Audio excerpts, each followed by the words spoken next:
That's better. Sorry about that.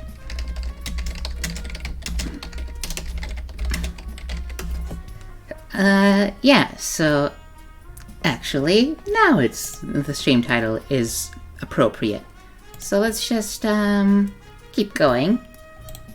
Yeah, so this program, Ren'Py, that's what it was, I think this was Ren'Py, has a wonderful little feature, which is if you see dialogue that you've already seen before, you can click the skip button, and if it's dialogue that you haven't seen before, then the skip button is disabled. So we can just click it whenever it's possible, and use that. Yeah. I decided I better get a move on, and LaRose seemed like she had stuff to do, like lounging around in the sun all day pretending to smoke. Well, anyway, sorry to bother you.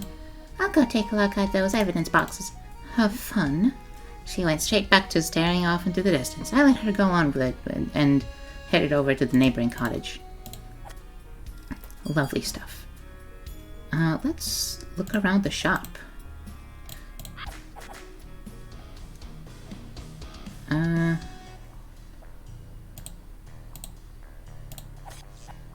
Cool.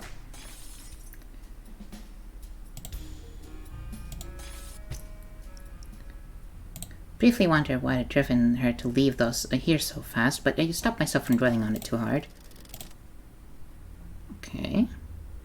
Decided to keep it. He turned away. Oh, well. Skull's hollow eyes stared at me. I blinked, realized the skulls were facing away from me. My eyes must have been playing tricks. Oh, this is messed up. I blanked and my mind returned full of fuzz. I knew something about the room was different. I stared at the floor for what felt like hours, desperate to not see what might have changed. But eventually I knew I'd have to be brave and look up. The walls of the basement were blanketed with hundreds of yellow eyes. I could feel every single one burn into me, staying deep into my soul. My mind ached. I closed my eyes and counted to 10. With each increment, my mind fuzz grew louder and more erratic. When I opened my eyes, my mind fell quiet once more. And yet, the walls were blank, and I couldn't shake the feeling that I was being watched. What's going on in this place? Okay, breathe. I need to get outside. This gross air is messing with my mind. I probably have like 5 terminal illnesses right now. Lovely. Me and Belle ran through a dark forest. Something terrible followed us, and I could feel its eyes boring into my back.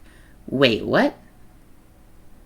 I screamed and stopped. In front of me was a steep cliffside. Belle plummeted. This is from the previous game. Like, this is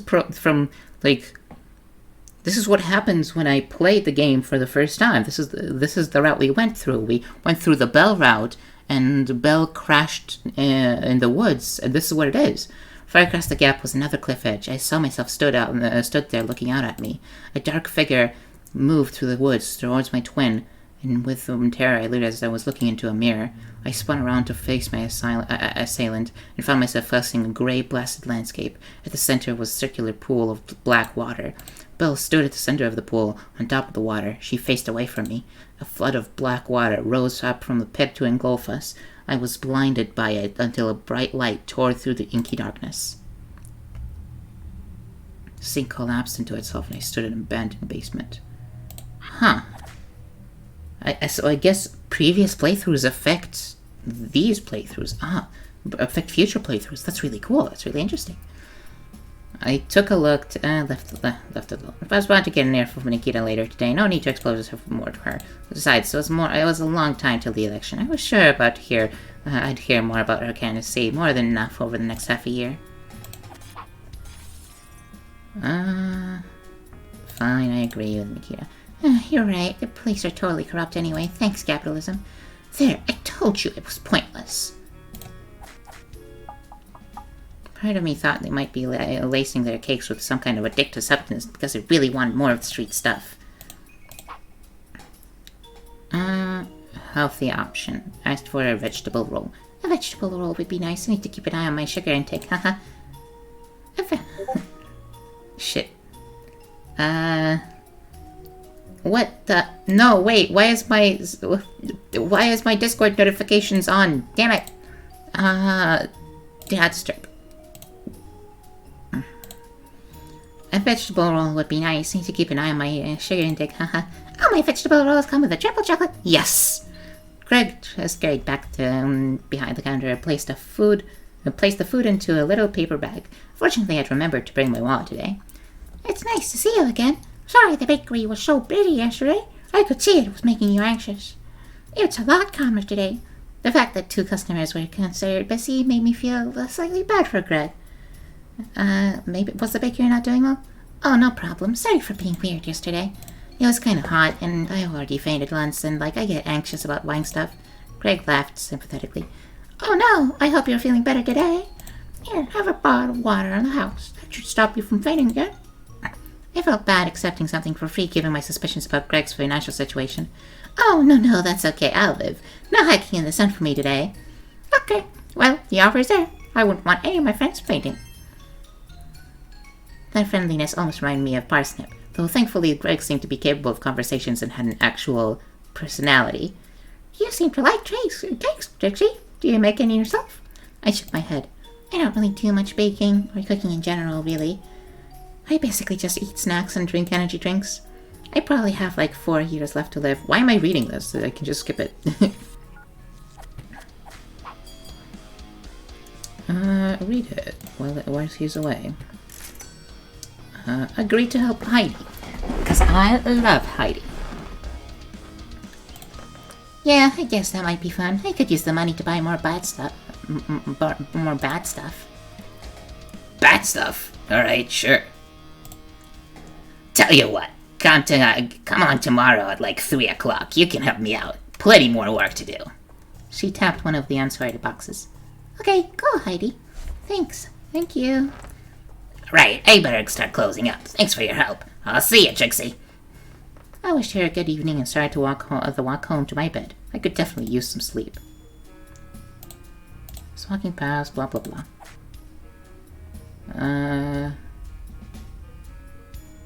Message Tabby. As a clerk marrying Nikita to a giant toffee millet bar, and then I married the entire cast of Cybird, Darkulias from Mars. Parsnip was there, jumping up and down, throwing confetti. Let's not go into it. Regardless, it was a welcome break from the horrid dreams that had me the night before. I woke up feeling a lot better. I remembered that I promised to help Heidi again. I was hoping I wouldn't regret signing up to a boring junk sorting, but I couldn't help but be intrigued by her side business, whatever it was, and some of the stuff she had might be cool to look at, even if it was just that. With last night's encounter with Nikita all but forgotten, I made myself somewhat presentable and headed to town.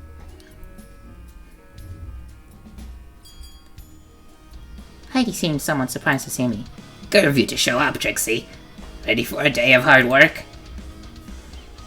She grinned and bundled me into her office. I wasn't ready for a day of hard work. I never am. I was tired after about half an hour. Lifting stuff is a lot of effort. I persevered, though, and after a few hours, we were pretty much done. I noticed Heidi's shop didn't get much traffic, though with the amount of money her secret stock was worth, I wasn't sure that was an issue. I was about to comment on the lack of customers when we heard the shop's front door open. A customer had arrived. Heidi snuck over to the office door and peered through the spy hole. Of course. She opened the door and beckoned me into the shop. A familiar face was waiting for us. Hey, Greg. We were just in the back, not fucking each other or anything. She forced a laugh out as she closed the door behind us. Greg giggled. I was a little offended. I don't think I'm really the fucking kind of person. What do you mean? What do you mean that you don't really think I'm a fucking kind of person? Unless it involved monsters or a cyber bat razor, maybe. Hi, friends. You're here for those boxes? Your bat? Is that still okay? I just don't want to cause any trouble if you need them. Nah, take as many as you need. So what do you need? What do you need them for, anyway? You making a delivery or something? Oh, it's for boxing things. I'm going to put things in the box. Their eyes flitted back and forth. Unboxing the wedding cake I made for those 2 mice. The cake's going in the box. Yep. Makes sense. It certainly did. Anyway, I better get back and box that cake. See you later, pals. Later, dude. Have a nice time boxing the cake. Greg hurried out of the shop, the cardboard box held above their head. They looked pretty ridiculous. Okay, Trixie, we've got a few things left to go through before we're done. Let's not waste any time. It took longer than I would have liked, but we eventually finished sorting for the day. I almost collapsed, exhausted. I was amazed at quite how much junk Heidi collected. I still really wanted to find out where this stuff came from, for educational reasons, obviously. That's enough for today. Great work. She pulled a wad of money from her pocket. 75 pounds, how does that sound? I could buy a lot for that. I could buy a lot of tat for that. It's cool. I'd never been paid for a job before, besides the time I got given 10 pounds to throw a rock through someone's window, though that was less of a job and more of a paid act of vandalism, like being a soldier. Oh, hey, you like whiskey, Trixie? I mean, I haven't tried it. I don't drink often, I'm pretty bad with alcohol. Besides, I better head back to my room and get some sleep, you know? Well, feel free to have a bottle anyway. I have tons of the stuff. Think of it as a work benefit. Okay, sure then. It might be dusty? Knock yourself out. I mean, don't. Take it slow. Alcohol. Know your limits. I love Heidi. I love Heidi so much. Mint in the last playthrough made me choose not Heidi, but my god, I love Heidi. She opened her own bottle and downed half of it. I thanked her and headed home. I drank the entire bottle within 10 minutes of leaving when my phone rang. Trixie! Something's come up. Can you come help me out again? Fortunately, I'd avoided the whiskey's evil effects so far and was able to answer. Hi! Why are you shouting? Mostly. Sorry, I can be there in a few minutes. Great, see you then. I managed to find my way back to Heidi's. It took only about twice as long as it should have. Hi! I kind of fell through the door to try to turn it to a kind of cool dance move, but I don't think it worked. Wait, Trixie, are you drunk? Seriously? Yep. I tried to do a cool grin, but I'm sure I just looked sleazy. Great, well you better sober up because it's too late to rearrange this mess now. I need you to go make a delivery for me while I meet my supplier. I hope it's not drugs. That would be very illegal. I giggled to myself for a bit, apparently finding the concept of drug prohibition hilarious. Heidi just shook her head in despair. I realized I needed to get my act together and manage to brute force sobriety for a while. Is that a thing you can do? Sorry, Heidi. I'm okay now. I can totally hand over some drugs for you. Easy! Heidi didn't look wholly impressed with my joke. Apparently, only I find myself funny when I'm drunk. It's not drugs. It's some of the crap we've been sorting. That stuff has a very specific clientele, and I'm selling it in alleyways. Look, don't worry about it too much, okay? We don't have time to mess about. Now, there's something else you'll need. Whoa. Okay, so explain again why I'm dressed as a pixie or whatever. A pixie? Have you ever seen a pixie before? They don't look anything like that. I meant goblin, oops. I giggled to myself for a moment before calming down again. Behave. Now, Trixie, you're no longer Trixie. In this costume, you're Delilah, Delilah Moonbeam, keeper of the cosmic secrets? Is this your freaking Dungeons and Vengeance character, Heidi? I started cackling to myself. Heidi seemed a lot less cool and edgy now. Heidi's face was red with embarrassment, but she quickly regained composure and sweated me lightly around the head. Hey, shut the fuck up! Delilah Moonbeam is my illegal antique book-selling alter ego. That way the weirdos who buy this crap don't recognize me and come stalk me. So don't fuck up and let anyone know who you are, and don't fucking tell anyone about this or I'll fucking end you, okay? She sounded pretty serious, so I shut up. Okay, so you're gonna want to use a different voice. Usually I do a deep, scary one. I was going to do that. Talking in a deep voice made me feel like shit. As unhealthy as it might be, I'll always choose to kill my vocal cords and talk how I want over my normal voice, or worse, an over-the-top deep one. I figured I'd just kind of talk slowly and weird like a cartoon ghost. You're heading to... Pfft, Trixie, shut the fuck up. You kids need to learn your alcohol tolerances. I giggled under my breath a little more, but managed to shut up. Okay, as I was saying, you're heading to the alleyway next to Pound Town. That cheap tat shop, like 10 minutes from here. Someone will meet you there. You take the payment, then you give them the books, then you leave. Got it? Yeah, I gotcha. Spooky voice, don't show my face. My name is Delilah Moonbeam, alleyway, going to Pound Town, give the books to the pig, get the payment. Easy. Heidi didn't look super convinced, but before she could comment, she glanced at the clock. Fuck, you're gonna be late if you don't get going. Just don't mug this up for me, Trixie. Please. I'll pay you well for it when you're back, I promise. Heidi handed me 2 wrapped-up books and bundled me out of the door with some vague directions to Pound Town. It wasn't too far from the shop, so even in my inebriated state, I got there pretty quickly. I waited around the dark alleyway hoping I wasn't late. Just as I was thinking about leaving, I caught sight of movement in the darkness. An odd figure shuffled towards me. They forced themselves towards me on clumsy, rigid legs. They wore a heavy hooded cloak which shrouded their faces in the darkness, which yellow eyes gleamed towards me. Delilah. Their voice was changed. It rasped every sound and cut out suddenly at the end of each phoneme. Ooh, I'm Delilah Moonbeam! Ooh!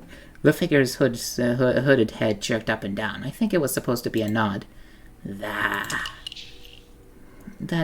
figure twitched, almost seeming to collapse briefly before jutting it back up. Before I could ask if they were alright, he spoke again. The payment, as discussed. Oh, hi, Leo. Welcome to the stream. The figure shakily and judderingly extended a hoofed hand to me. How's your day going, hon? Also, it's like 1 a.m. You should be asleep. Their arm was covered in matted, dirty wool, parts of which were shedding to reveal what seemed to be deep peck marks. Despite their arm ending with a hoof, this creature was clearly no cow. It appeared to be almost sheep-like, although I knew that was impossible. It dropped what seemed to be several peels and a beautiful sapphire inlaid circlet into my outstretched hand. The valuable items sparkled in the starlight. I almost thought about stealing them to pay off the student debt, but I'd probably need a few diamonds on top of it to even make a dent in that. Yeah, well, I'm a streamer. Sleep doesn't exist for me, okay? I'm too perfect to sleep. Besides, Heidi had a taser, one of which she had neglected to give me for this meeting. Great. I put treasures in my bag and took out the first package. I gingerly held the package forward, and the matted figure clumsily took it from my hands. Thank you, friend. Oh, God. Excuse me. Oh, can I drink some water?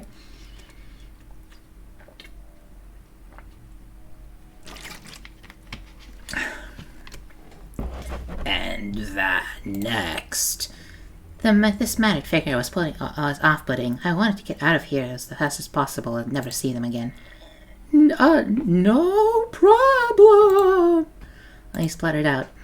I was about to pass them the second package when I felt sick. Drinking that much whiskey had been a mistake. The last thing I needed was to throw up inside that mask. There wasn't anywhere for it to go. I took off the mask and was pleased to find it just needed to burp. I almost yelled, realizing what I'd done. My eyes locked with 2 yellow pinpricks under the stranger's hood. I could swear I saw a flash of recognition. I quickly put the mask back on, almost dropping it in my panic. I claimed my face was actually a second mask. I wanted to yelp and run, but I managed to keep my cool, apparently forgetting to put on a voice in the meantime. Okay, right, so you probably think you got me there, but haha, no, actually, no. You see, I'm wearing 2 masks, several actually. This, I tapped my mask suddenly, was but a first. My face was the second. My mask was but a second. It isn't my face, it wasn't. I thought that might have worked, and swayed on the spot for a bit. My heart stopped. Under the hood, I saw a glint of a malicious smile, and I knew the strange, matted figure had not believed me. I was about to hand over the packages and run, but I freaked out, and the next thing I knew, I was running down the alleyway, the figure following me, the loud stomps of its strange, hard hoof-like feet. My heart raced. That unnatural creature in the alleyway filled me with dread. Something about their appearance, mannerisms, and even the air around them chilled me to the bone. I threw open the door to Heidi's shop and ran into the office, relieved to see Heidi was already back. You're back already? Good work, I owe you one. Get that costume off and we can both go get some sleep. I took this costume off and packed it away like Heidi had asked. I took my tie, but I couldn't put it off any longer. So, Heidi, there was a little fuck up and they saw my face, kinda? What? You showed your face to them? Are you kidding? I gave you a fucking mask specifically so this wouldn't happen. Oh god, this voice is hard to do. You know how much danger you've put us in. You know how people who buy this crap are real psychos, right? Like, completely unhinged. I knew she would be mad, but hearing her sound genuinely afraid surprised me. I told her the truth. Okay, so... I explained the entire meeting. Heidi listened and seemed to calm down as I spoke, much to my relief. Sorry for shouting at you, Trixie. I didn't mean to scare you. I have a bit of a temper, and this is serious stuff. Come on, it'll be fine. Let's get you home safe when we can talk about tomorrow when you're feeling better. My motorbike's out front. You can sit in the sidecar. Don't throw up on it, though, because then I'll be pissed. I love Heidi. Heidi is so good. For once, I appreciated the laugh, but I wasn't sure I could promise that. Before I could leave, the front door swung open. The cool night breeze flooded into the shop. Good evening, friends. Heidi seemed to see the worry in my face. Trixie, is this? I nodded, but still stuck to the spot. I couldn't believe I'd let this happen. Heidi pushed me back and growled through bare teeth as she grabbed her around her bat. What do you want? The figure jerkily raised her arm and pointed at me. The rat. The book. Leave Trixie the fuck alone and leave now. The book. The mosquito. The figure lurched forward. Wrong move. Heidi leapt forward and swung the bat as hard as she could. She clearly had a lot of practice. There was a terrible crack as the figure's arm broke. I cringed at the sound, but was shocked to see them continue their advance. Either way, either they didn't notice their arm was fractured, or they didn't care. Heidi threw her bat to the ground and pulled out her taser. She charged the figure and began wrestling with them, but seemed unable to budge them as if they were carved from solid stone. The book. The book. Return. Get out! Heidi jammed her taser into the cloaked figure's woolen arm, forcing contact between them. The figure pulled away with a start, and Heidi fell into the floor with in their absence. The wool Heidi had been tasering as ignited. A small fire spread out the creature's arm. The matted figure flew out the door with force as if yanked off stage by a cane. And as it was swept out of the shop, I was sure I caught a glimpse of a woolly white face. The creature that should not exist. The shop fell silent. It was a while before Heidi spoke up. Trixie, let's get you home. We can talk about this tomorrow, okay? I nodded. According to the okay, alright. I'd been worrying about the matted figure all night, but I was pretty sure they hadn't followed me and Heidi to uni. Her bike was pretty fast. Besides, I was in the accommodation block. They would have to be pretty brave to follow me here. I'd calmed down a lot after eating some snacks. Things were going to be better, I foolishly thought. Hey, killed the mosquito. Hell yeah. Cat-like reflexes, baby. Eventually, I managed to get to sleep. Yep. The matted figure? Alright, okay. Okay. I'm sorry, Nikita. Listen. She stood up, pacing for a moment, the book still in her hand. Eventually, she stood over me, trying to look tall. I leant back a little, hoping if she got what she wanted, she would calm down a little. Yep. I saw Nikita grab a sharp knife off the desk. It wasn't super sharp, but I had no intention of finding out whether it could cut skin and shuffled across the floor away from Nikita. No, get out! Get out of here! Okay, so last time I tried to distract her with my coursework, which made her very mad. What do you think I should do now instead?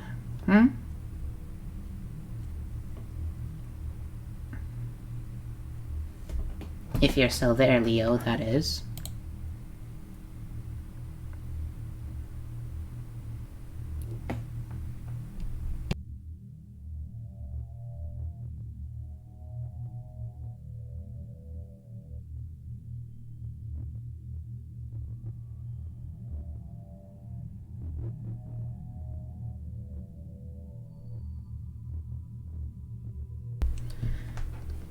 Come on, hon. There's only 3 options. Either brought up the student union election, told Nikita I was wrong and tried to calm her down, or broke down and cried. First option, alright. Nikita, wait, what about your election stuff running around with... You think I care about student politics? You saw my calling inked into that page, Shigsy, whether you want to admit it or not. You know, I've always known where I was headed. Okay, alright. Phone started buzzing almost non-stop. Some messages poured through the hundreds of unknown numbers. I tried to block them, but more and more flooded through. Were these all coming from Nikita? Did she have friends, or was this something far worse? I didn't want to burn Heidi with it. She had enough on her plate already, thanks to me. Did nothing, knew the police wouldn't help me. I thought back to my argument with Nikita the other day. She was right. They wouldn't care then. They wouldn't care now. Heidi probably didn't want me to come down until 5 as normal. I thought I'd shoot her a message and check. She phoned back. Hey, I said I don't do messages. I like to be able to shout. There's caps lock, hun. She grinned scarily. I don't know how I knew that through the phone. There wasn't any funny business last night, right? After you got home? I thought it would be best not to bring up the King in Yellow. Oh, the King in Yellow. Maybe it was a different... Did I say the book in yellow? Whatever, it doesn't matter. Nikita, or any other event from last night? No, it was fine, basically. Fine? Basically? You don't sound too sure, Trixie. No, I'm okay. I just, I spit juice on myself and got sticky. It was wild. A real tragedy. I'm really clean now, though. Like a baby. Like a baby? I don't even know what that meant. Sounds terrible. Hope you're doing okay now, though. I was glad my anxiety of using phones was overriding my fear. I didn't want to put all the shit with Nikita on Heidi, not when we were already dealing with a matted figure. I'm fine. I'll come down at like 4ish, yeah? Sure, I'll just be using a broom to get out the crow that lives in the vending machine out all afternoon. They've been pretty loud recently, and I'm sick of it. See ya later, bitch. Wait, what was that? About a crow? The line went dead.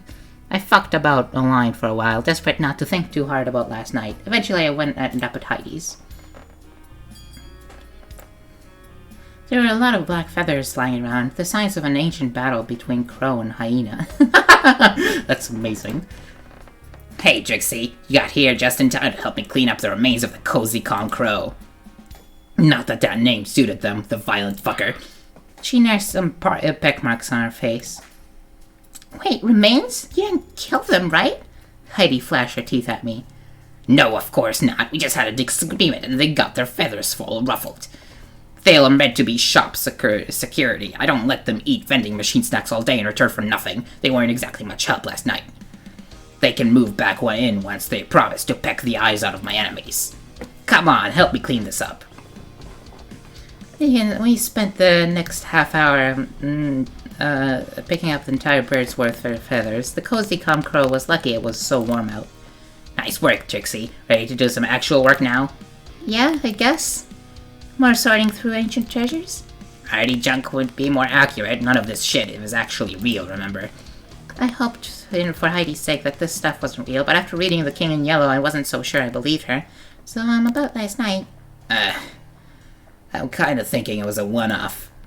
I gave that creep a pretty nasty sing, too, with a taser, right? I don't think we have to worry about them. We were just kind of freaked out last night and got worked up. Peter was probably just some junkie, you know? We can keep an eye out, but I think we're fine. I wasn't entirely sure I believed that, but I trusted Heidi's judgment. He had been through this business longer than me. Oh, sure, that makes sense, I guess. I still couldn't shake the feeling there was more to the matted figure than just a weirdo and drugs. Come on, Trixie, let's get to work. We got sorting. I remained amazed by how much stuff Heidi had hoarded. But if she could sell each thing for as much as the matted figure had handed me yesterday, I didn't blame her. Where do you actually get the stuff from? The magic car boot sale? I have a supplier, a secret one. You won't meet him. I buy crap from them, and then I sell it on. Think of them as like a weirdo wholesaler. I considered asking if Heidi could get hold of some kind of Nikita calming amulet, but I decided I didn't want to get into all that. I saw her for a while. Heidi kept checking the time. I think she could tell I noticed and felt the need to explain. I have Moonbeam business to attend tonight. Some loser wants a book called Where the Strange Things Are by Ilaria Devonheimer or some crap. Moonbeam business? Are you sure that's a good idea after last night? It'll be fine. I can look after myself. Bad timing, really. Belle's really been trying to get me to go to the bar tonight. She's been pretty desperate for contact whenever I've seen her recently. I told her I have to go apologize to the CEO of Crowbar Inc. after sending the corporation some arson threats. She believed it. That's an interesting lie. Hey, that was all true except about the bit about the apology. The corporation took out a restraining order on me instead. I just needed an excuse to not be able to go out tonight, you know? Can a corporation do a total thing? Like a total restraining order? As we sorted through Heidi's stock, I noticed her mask on the desk. When I had seen it before, I hadn't thought much of it, but perhaps the alcohol had distracted me. But looking at it now, the mask was faintly ominous. The fur on the back neck stood on end, and memories of a masquerade in the Imperial Palace floated through my mind. They can? Huh. What do you know?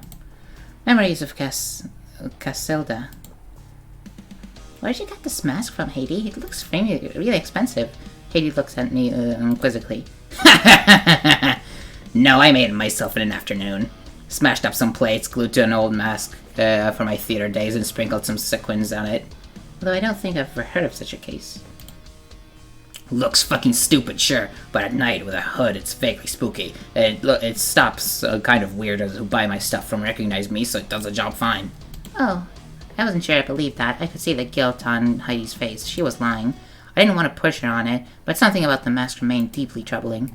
For in its ruby eye, I could see 1,000 reflections of her Carcosa. Heidi's phone rang. She pushed me out of the office and into the shop. Sorry, Trixie. Secret phone call. The door slammed behind me. I tapped my fingers on the desk until Heidi re-emerged a few minutes later. Okay, so my supplier is totally fucking me. Oh, good for you? No, not like that. They're rescheduled. I'm meeting again. I hate to go meet them tonight, but I already have that other meeting to attend to. What? Are you sure this isn't, like, a trick? Nah, my supplier is just useless. Such a floozy. Look, would you be okay with, like, going out and making the sale for me? Can't I meet the supplier instead? Last time I tried to make a sale for you, it didn't go there so great. My supplier is very secretive, so they wouldn't show if I wasn't there. Look, I feel really bad asking you to do this after last night, but it would be really hard to rearrange meeting with my supplier. I'll give you the taser and the bat if anything seems off. You just get out of there, alright? Sure, it's okay though. I'm sure I'll be fine. You showed that weirdo who's boss, and when you broke that arm and set fire to them, right? They won't fuck with Delilah Moonbeam again. That or they would be hell-bent on revenge, I thought. I waited in the same spot as yesterday, shivering in the cool night air, as I held another wrapped book in my hands. I quickly checked my phone, which I admit broke character a little. Whoever I was meeting was late. I was considering leaving when a shadow appeared at the end of the alleyway. Excuse me? That's very clearly... I'm pretty sure I know who this is. Fuck, what was her name? Whatever, I'll find out their name soon. They clearly weren't the figure from yesterday. They were probably about half their size and wore a cardboard box with a head with what I hazard to call a scary face drawn on it. They approached me nervously. Hello, I'm Delilah Moonbeam. Whoa! Ah! I screamed as the disguised figure leapt at me, taking me by surprise. I fell against the cold floor and blacked out. I must have woken up a few minutes later. Fortunately, I didn't seem too badly hurt. In fact, I'm pretty certain I just fell asleep because I was tired. Delilah's hood was surprisingly pillow-like. The alley was deserted, but the book was gone. I knew it must have been some kind of lackey for the matted figure. Who knew how many more were out there that might try to hurt me? I had to get back to Heidi now. I could only hope she was already back from her meeting. I sprinted through the dark streets. They seemed deserted until I ran up against a group. A group of cloak-wearing strangers, their dark hoods hiding their faces. I screamed. They had been sent by the matter figure. I knew it. I shoved one of them, my weak little arms doing little to push them. I turned and fled the way they came. I need to take a longer route, shake them off my tail. It was a long while before I realized I wasn't being pursued. I kept running away. I have no idea how. Usually my legs stop working about 5 meters. But not this time. I was terrified. I just need to get back. I was burst through the shop door. Heidi was already there, placing the use-by dates on some tinned food with new stickers. Heidi! Jeez, Trixie, are you okay? Where were you? You should have been back ages ago. I had to catch my breath. I was chased. I had to lose the chasers. You were? What? Trixie, what happened? Look, just go get changed. I'll keep an eye out. I shakily got out of the outfit in the office and returned to Heidi, someone calmer. I was attacked. Again. The person I met, jumped me. They must have been set by our new friend. Fucking jeez. Heidi paced around the room, stopping briefly to beat up a box of pineapple snapples out of sheer anger. And you're sure it was them? One of their helpers or whatever? I only now considered that it wasn't actually any proof that it was one of the matter figure's helpers. Well, I'm not sure. I just assumed. Has this happened before? Never twice in a row. You're right, this is too weird. It must be related. Fuck's sake. She continued pacing. I was too shaken to speak. This is getting out of hand. I'm not dealing with this shit anymore. Right, I'm going to implement Eclipse contingency. I'm torching any crap that doesn't look valuable and moving the rest somewhere safe so I can lay low. I've noticed Heidi seems to use anything as an excuse to torch stuff. I'll back this junk up and burn it tomorrow. Want to lift back to your place again? I did. I needed to get some sleep. I should have started doing something about Nikita, but I was way too tired. Hopefully my exhaustion would stop me from thinking too hard about the matted figure and the king in yellow. Me and Heidi were hiding in her shop. I wasn't sure why at first, but I peeked around above one of the displays. I saw objects shift and move around the room, a golden mist surrounding them. On the floor seemed to be a cloaked corpse. It took me a moment to recognize the shape of the matted figure. I ducked as a wrench was tossed through the air towards me by the malevolent force that had taken over the shop. I went to say something to Heidi, but before I could open my mouth, she was yanked from her hiding place by some unseen hand and pulled into the shop. I yelled and foolishly ran out of my hiding place, straight into the matted figure. The matted figure lifted their hood and I closed my eyes. I had no intention of looking upon their possible face again. Silence. I opened my eyes. I stood in a frozen plain dotted with sheep. I stood in a frozen plain dotted with sheep. It seemed to stretch for miles. In the far distance, across leagues of cold snow, stood a great city, its architecture alien and cubic. At first I feared I looked upon Krakosa, but this peaceful sheep and calm weather told me otherwise. Deep in Siberia, I looked upon the legendary city of star gods. I took a step forward, and the sheep crumbled to ash. With a roar, the ground below me uprooted as the earth exploded outward. I fell to the side as dirt rained down on me. In the distance, the city erupted to a mass of ash, magma and earth. The shockwave ripped the ground apart and drew closer and closer. Debris and death plumed hundreds of miles into the sky, the birth of the Dark Age. I was about to message Heidi, but I remembered she would probably prefer if I called, so she could yell at me if she felt like it. Sup, Trixie? Hey, I was wondering if you could want me to come down today and give you a hand? You're burning stuff, right? I like burning things a lot, so I'm definitely qualified for that role. Sorry to disappoint you, little Miss Arsonist, but I'm putting off Eclipse contingency for a day. I got a court appearance to deal with the whole arson threat thing I did, which I guess makes me a little Miss Arsonist. Don't tell anyone I call myself Little Miss. I have a taser. Oh no, that's a pain. Well, have fun with that, I guess. Will do. You take care, okay?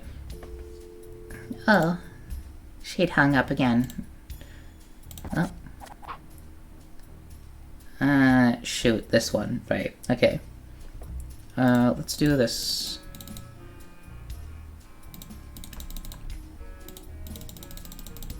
Blah, blah, blah. I don't want to read this. It's gonna take way too long.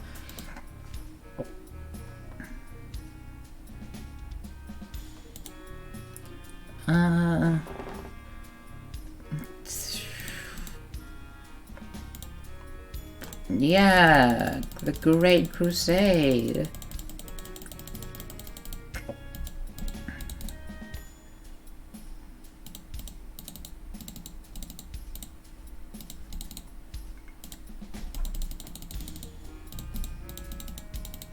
Blah, blah, blah. No idea where my scissors had gone. Probably put them in my bag and lost them while I was walking about or something. In the end, I had to just eat crisps. And this wake had... Oh, never mind. Declined Presnip's offer. I started to run from the basement, but... Leave not, little white rat. I stopped in my tracks, not by choice, and a golden glow clung to my body, holding me totally still. Moonbeam, Heidi, Trixie Glimmersmith, all one. You will return what you stole. My blood froze. This ghost knew about me and Heidi? It knew about Moonbeam? I had robbed it. I remember that night on the alley, the golden eyes of the matted figure. I remember the glint of recognition when the figure had laid eyes on my face. You? The grimoire. The shop. Return there. Our dealer. Finish our deal. The hyena will perish. Or the hyena will perish. The skulls shatter into dust. Any evidence of their existence turned into a fine bone powder that joined the spores and dust in their toxic dance. There was no time for anything else. Right now I just had to help Heidi. I tried to phone her, but there was no answer. It looked like I was going to have to run all the way to town. The windows of Heidi's shop were blinded and its side red closed. Someone didn't want intruders. My heart stopped. Was I too late? Summoning all my courage, I burst inside. Ha! Oh shit. I was too late. Heidi had been pinned to the spot and her weapons were discarded on the floor. The shop gently shook with the same force that infested the abandoned cottage in Daffodil Lane. It looked like the boxes from the office had been pulled into the shop. Items were thrown from them as if the ghost was searching for something. On the floor they lay the lifeless, matted figure, their bodies still hidden beneath their thick cloak. Trixie, get out of here! The white one arrives. The pale rat. Thank you, friend. Placate your associate. Aid me, and all shall be fine. I was terrified. This has gotten out of hand. Heidi, calm down. They need our help. Then they'll leave us alone. They promised. I wasn't sure if I believed them, but it was my only way out. Please, put her down. She'll behave. Right, Heidi? I gulped. She looked pissed. Fine. Very well. Behave, little hyena. Heidi dropped to the floor as the golden glow pulled away from her. Her bat and taser lifted into the air as if yanked up on strings. Heidi's weapons were thrown into the air. The bat splintered, scattering shards of wood across the shop as the taser seemingly imploded and fell to the floor with a dull thud. The deal, rat. The book stolen by you. The book, the spell, the body reunite. The voice boomed into my head. I don't know what you mean. The book I sent you out the other night, the one you didn't give them. It's some old spell book, supposedly written by the Salt Sisters. It's in one of my boxes. Okay, Heidi, you just stay there and I'll find it. I rummaged through one of the boxes. There were a lot of books, but none seen by the Salt Sisters. I could feel the invisible eyes of the ghostly entity burn to me like hot coals as I fumbled through the junk. Hurry. Do not waste time, rat. Look, I'm trying, okay? Heidi, you don't really organize this stuff well. That's because I was going to burn it! Sorry, it's just... It might have helped right now is all. Not really the time for you to be bitching about my organization, missy. Do not bicker. The mask. Find it, small rat. Small white rat. I don't even know what it looks like! It's black and old. Fortunately, there was only one book and moss to scattered artifacts that fit that description. Oh, okay, here it is. My fingers trembled as I picked up the book. The grimoire of the Salt Sisters. It looked old enough to be the original, and radiated malevolence from its crumbling pages. Yes, the book. The forbidden words. The sisters. The body. Reunite. I don't know what it is you want. The book is so long, and Before I could finish, the gold mist of the book, of the ghost plucked the book from my hands and flicked through the pages impossibly fast. The pages stopped turning. The voice boomed louder than before. the spell. Cast the body. Do it now. Do it now. The shop seemed to shake with each word. A cyber Dracula plushie burst into a shower of wool and lead. The sound of cans imploding boomed from the inside of the vending machine. Speak it now. Speak it now. Speak it now. The voice repeated in my head, drumming the orders to me as my mind began to cloud once more. The page seemed to list the words to some terrible spell. I dared not write them here. I read them aloud, trying as hard as I could to understand what I said. With each word, my mind ached. Stories always talk about the price of performing magic, and I could see now it was no lie. I could only hope my actions that day do not cost me my soul, if indeed I still have one. As the last words of the spell left my lips, the shop began to violently shake. Trixie, get back! Heidi pulled me to her, and we ducked behind the shop counter. I could see in her eyes that after hearing that dark spell from me, Heidi felt afraid of me, even if she hid it. The room pulsed with a golden light. I shut my eyes, but it was not enough to keep the gold from seeping in. Whispers filled my mind, regal speech of Carcosa, descriptions of forgotten era, and inklings of forbidden knowledge. Threats against a nameless enemy. Fear, the matted figure's tormented mind. Then, as suddenly as the process had begun, it was over. The room was silent. The golden light was absent. Is it over? Alice, look. Stay still. I was glad Heidi had volunteered. I dreaded to think what we might see. Heidi didn't say anything either. Whether it was good or bad I wasn't sure, but I decided to look. In the center of the room, standing with her own muscles and smiling at us with a wicked grin, stood the matted figure. Ah, my friends, you have been most useful. The bargain is complete. The figure began to leave the shop, walking clumsily on their weak legs. And you aren't coming back? The figure paused, their back to us. They looked us over their shoulder, straight into Heidi's eyes. You have my word. Before either of us could respond, the figure stumbled out of the shop. Heidi sighed and patted me on the shoulder. You okay, Trixie? I wasn't. I knew it walked underneath that cloak. Even imagining it was enough to make me shiver. To look upon the warped face of a sheep was an awful thought. How could such a creature have come to exist? And yet I knew it was as natural as I, which begged the question, why were no other sheep like it?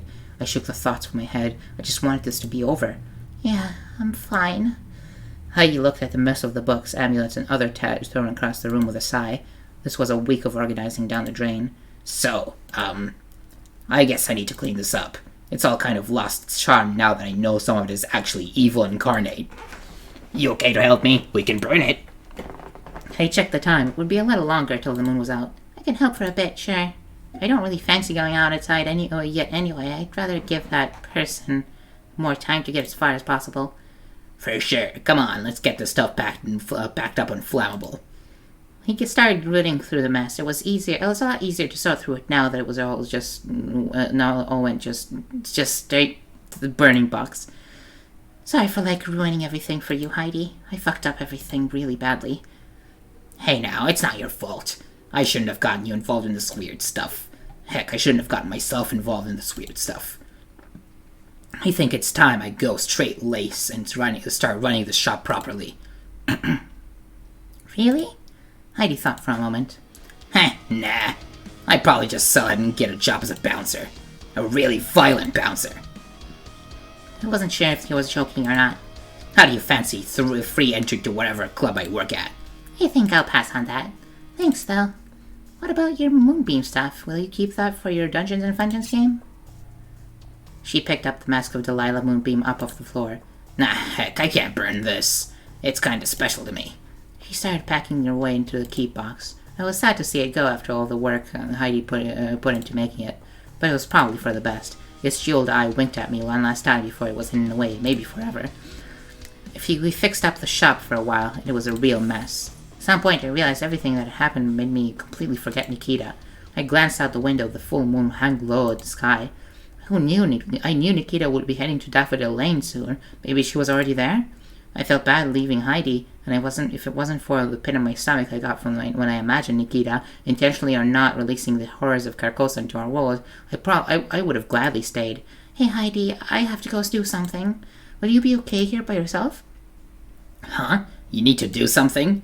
Like midnight, after what we just saw? What's that important? Is everything okay, Trixie? Yes, it's fine. It's just something important. I need to help out my friend. She's in trouble is all. Yeah? I mean, you helped me, right? Maybe I can help you help them? I wanted to say yes. With Heidi there, maybe I could stop Nikita, and yet I couldn't let myself be weak and bring her along. I couldn't be a coward and drag Heidi into something worse than what she had already experienced because of me. No, this was something I had to do alone. No, Heidi. It's okay. It's nothing serious. It's just a private thing, you know? Uni stuff. Yeah? Nothing I can do? Well, a lift to Daffodil Lane might be nice.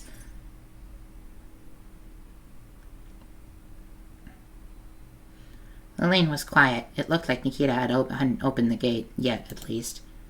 Here, good? Totally. Thank you, Heidi. And thank you for, being my friend and stuff. Despite everything that had happened, I really liked hanging out with you.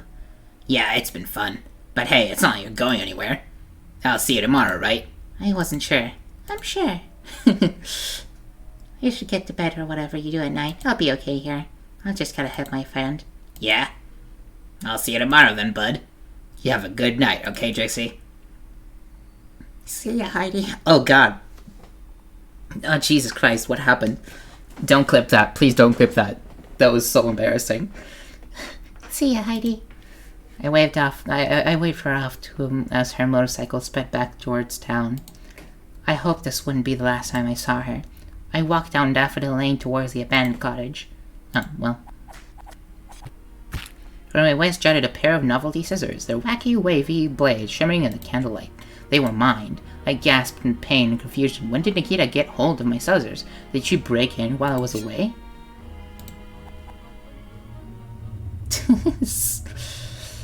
Gripped the plate close to my body and began to crawl away from the scene. I eventually stumbled back to my room and fell into my bed. Fortunately, my wound was more painful than it was deadly. I seemed to have survived. The reality of what I did that night only just started to set in, and I'm beginning to realize that I may be in trouble. I may be sick, but those are thoughts for another time. I tried to write this as fast as possible so I could give you a good account, and my memory is fantastic. I ignored about 500 phone calls from Heidi over the last 2 days while writing this. Rude, I know, but this is important. Anyway, I hope this document explains sufficiently why I have been justifiably busy, and I need a week or two more to complete my coursework.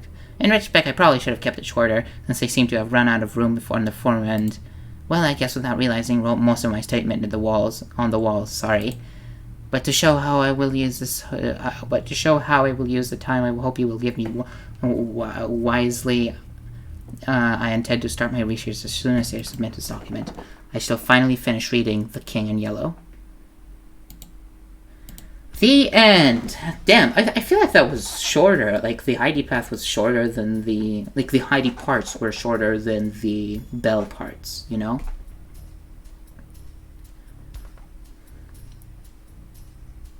Anyway, why was the baker, whose name I don't remember, why were they there? What happened? Whatever. Alright. Now we're going with the next path.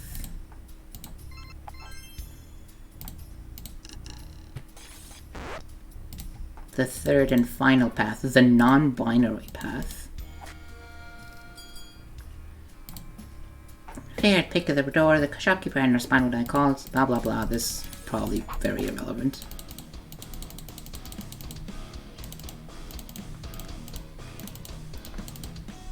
There we go. Sure, blame drunken student antics. Yeah, I boarded my bedroom up last night while I was super drunk. I was mega high from snorting mind-altering substances, haha. It was lit. I have a lot of friends and we get drunk and do carpentry. I think I overdid it. Right. In fact, I think she had stopped caring. It's Greg, right? So, why was Greg with a box in the alleyway? Why did they, leap into me and tackle me into the ground? What happened? I want to try one of these ice cake with a cherry on top. They looked really nice. Cake. I decided to keep it, because I don't know why not. Opened my eyes, and I was in my bed. I briefly thought I was back home with my parents, and I almost freaked out until my senses came back to me. Where was I? Had I imagined the last day? I stared at the ceiling what felt like hours before eventually glancing at my phone. It was 1 a.m. My limbs ached as if I'd ran a marathon, and my head felt like it had been filled with popping candy. I rolled over, desperate to get comfortable. I yelped. Something hard and sharp had jabbed me right into my spine. I felt around the obstruction in my hands, fell into a large rectangular box. I pulled up and used my phone to light, and I was able to see what the object was. I was holding the King in Yellow. I shared the plague book. How had I gotten it? It was held shut by a golden ribbon, but it would only take a second to undo it. I started to reach for it, my fingers feeling the soft silk. I stared at the tome for some time. It was snakeskin. Its snakeskin cover felt strange against my fingers. Memories came flooding back. I remember running through fields bathed in moonlight. I remember waking up surrounded by sheep. I remember the scream of a black and white bird. I remember the two skulls speaking into my mind, Dr. Carcosa and its ashen streets and terrible rotten spire. We will meet again, small rat. More detail than that I couldn't recall. The last day was fuzzy, out of focus. All I knew was I had somehow come across a book that I'd been seeking. I was too tired to think this through right now. My head still felt like it was made out of lead. I needed rest. Well, it doesn't really matter.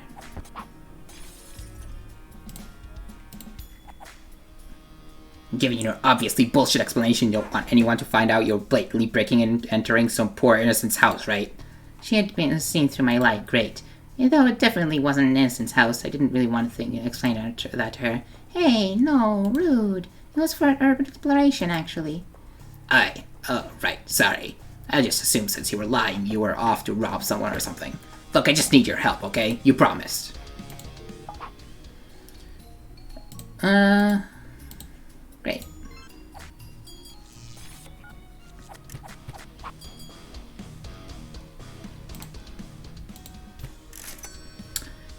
Okay, so let's do the Greg route.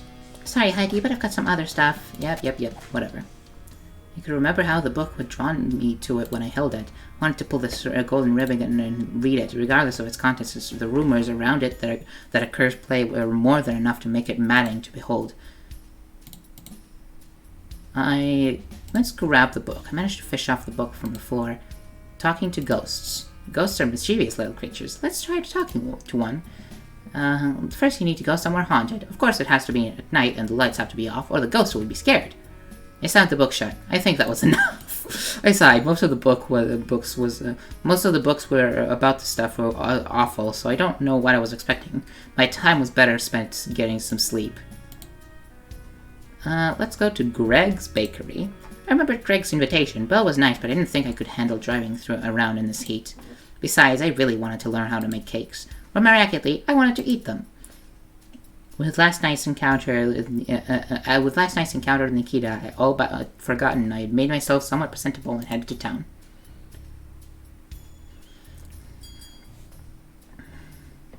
Hi, Greg. I hope I'm not too late to make cakes with you.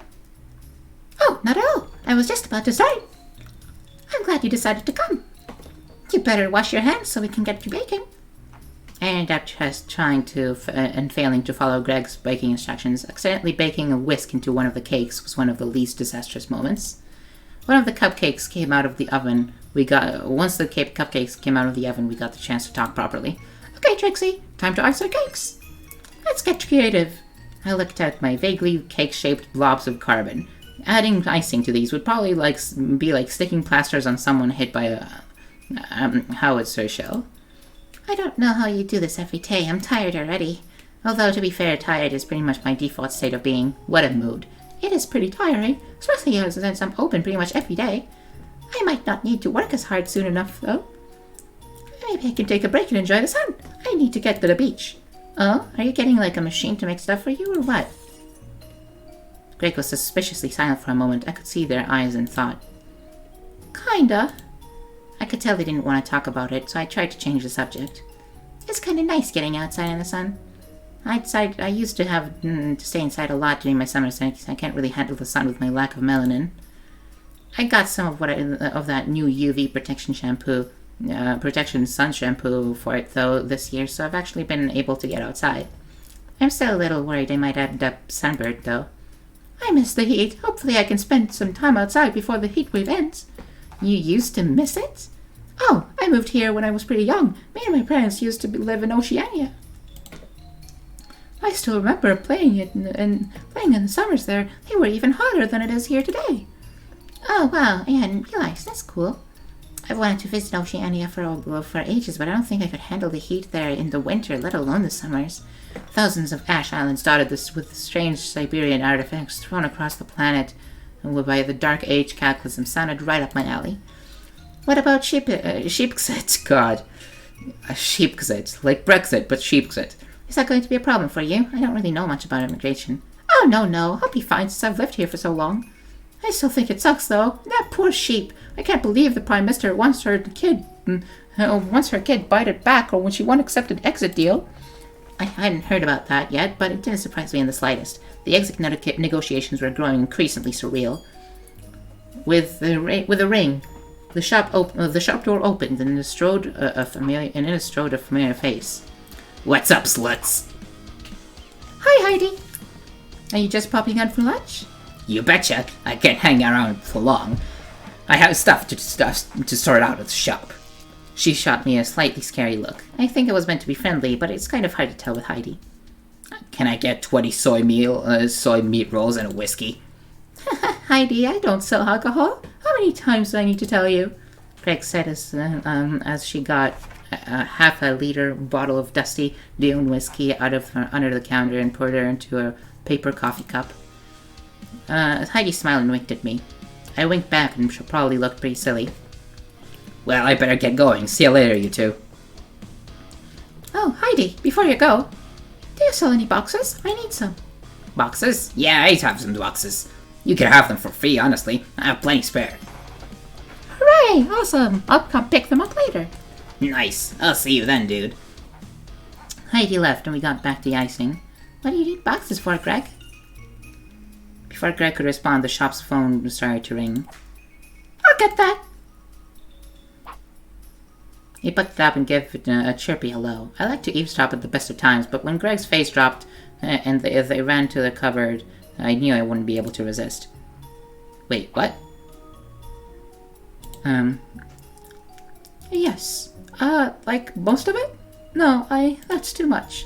I can't, I can't. I don't have enough. Right, I know. Okay, I'm sorry. I'll try harder. Goodbye. Greg and me emerged from the cupboard. They looked deflated, hurt even. Sorry, Trixie. Business stuff. Are you okay, Greg? Want to talk about it? I'm not usually one to ask that. I don't have the energy to deal with my own problems, let alone other people's, but seeing usually chirpy Greg break down like this caught me off guard. Oh, it's nothing important. Just the bakery hasn't been doing so well recently. I've been relying on selling in bulk to a couple big businesses. A few hundred pastries a day for their canteens and stuff, right? Problem is, I haven't been able to keep up with the amount they need. Most of them have already dropped me. It was Corbar Inc. on the phone. The CEO personally phoned to complain I wasn't making them enough pastries for their lunch. I've got a week to turn around, or if not, well, I have to close, I guess. I have to find a new job in telemarketing, maybe? Sorry, Trixie. I didn't mean to kill the mood. They were trying their best to backtrack and pretend everything was fine. Hey, no worries, Greg. I wish I could help, but... I looked at Dres' pristine cupcakes and then gazed in fear upon my abominations. I don't think I'm cut out for baking. That's okay, Trixie. It's my problem to deal with, not yours. They seemed to think for a moment. Hey, Trixie, are you into spooky magic stuff by any chance? For sure. I studied it at uni. Kinda. Why? I thought so. You looked like the type. Was it that obvious? There's, I guess, kind of a plan I have. Maybe you could help me with it. I wasn't sure what I liked where this is going. This is probably going to sound really silly, but a few years back I got a hold from some books. Cryptids of the South, I think? Oh, sweet. I haven't read that last term. I read that last term instead of doing my actual work. I was like, wow, I can write my report on spooky monsters. Then I reread the report brief and realized it was meant to be about some old dead language. I had to get my friend to bail me out. It's a fun book, right? Pretty silly, but when I started struggling to keep up with my orders, I remembered one of the entries, the antler tree. Oh yeah, they're like some kind of old food god or something, right? I can see why you would like that. But this antler tree is meant to bless people and eat with endless amounts of food, right? Those weirdos up in the North Acres, they worship the antler tree, don't they? Yeah, ever since the Dark Age, I think. Exactly, when the entire country was starving because of the ash storms. Right, when about 1.8 million died over here. I was trying to make myself look smart by quoting the one statistic that had stayed with me from my college courses during required reading. But yeah, I studied the Dark Age back in college. It was pretty bad. So you probably know North Acres was one of the only places in the country to have a death rate below like 5%, right? The others had tons of farms and stuff, so it made sense, but Ovington in North Acres? It was a mining village. It had to import most of its food from the nearby towns. It didn't have any to export during the famines. They were right. It was a pretty well-known fact. People say a stranger arrived in Ovington when the villagers started to get ill. Ovington, and some of the nearby villages started to worship the Antler Tree and survive the Dark Ages with no trouble. So my point is, if the Antler Tree could help them now, maybe it can help me? I know this probably sounds like I'm mad, but I really believe that if this creature is really could help me, it might be my only chance to save the bakery. Greg did sound a little mad, but I wasn't exactly one to judge on that front. If I had an endless supply of pastry, that's my problem solved, right? I know it's the selfish use of endless food, but... Anyway, it sounds like you know all this stuff, and I guess you don't think I'm being too ridiculous. It would be real cool if you wanted to, I guess, help me contact this thing, if it's real. I mean, I've already been making some plans to do it myself, but if you're willing to help, it might be easier. I was taken aback. Greg wanted me to contact some kind of mysterious woodland god? Wasn't that generally a bad idea? Greg, Before I could reply, a group of wool suitors burst in, I guess from the wool fest going on in town today. They all bought grass cakes. I guess they were getting into character. After they left, Greg spoke up again. So, what do you think, Trixie? Want to go along with my silly idea? I couldn't say no. Greg's deserved to keep their bakery, and if this at best silly and at worst horrifically dangerous scheme made them at least feel better about the situation, I'd go along with it. In retrospect, this was a poor decision. Sure, Greg, you can use my expertise. I gave them a smile and tapped my little brain. Greg ran over to me with a hug, but I guess my face went into the about-to-be-hugged grimace that I adopted ever since puberty hit me. Oh, sorry. Not really into hugs. Sorry, Greg. Maybe another time. Greg seemed to understand. Thank you, Trixie. So, there's this book called The Notes of Alaria Devonabor. Apparently she knew a lot about this stuff. There's only like 2 copies, though. Yeah, one of those spooky grimoires. I'm pretty sure they're always kind of bullshit, though. I said this, but at the back of my mind I couldn't help but think of the King in Yellow. After seeing Nikita last night, and feeling the pull of that play's yellowed pages. I mean, sure, most of them probably are. But the notes of Valeria Devonenbar. Okay, I'm actually going to try this. Devonenbar.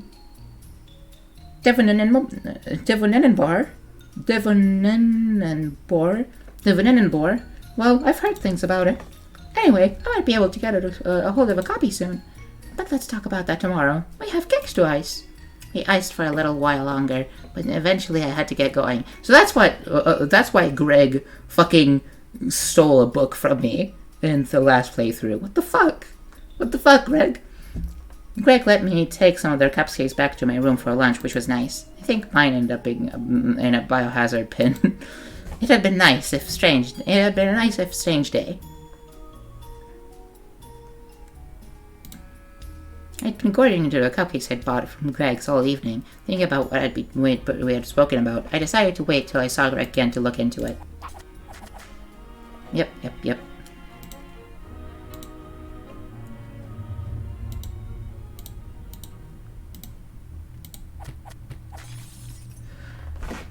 Okay. Oh shit, there's only 4 options now. What was the 5th option last time? Do you remember?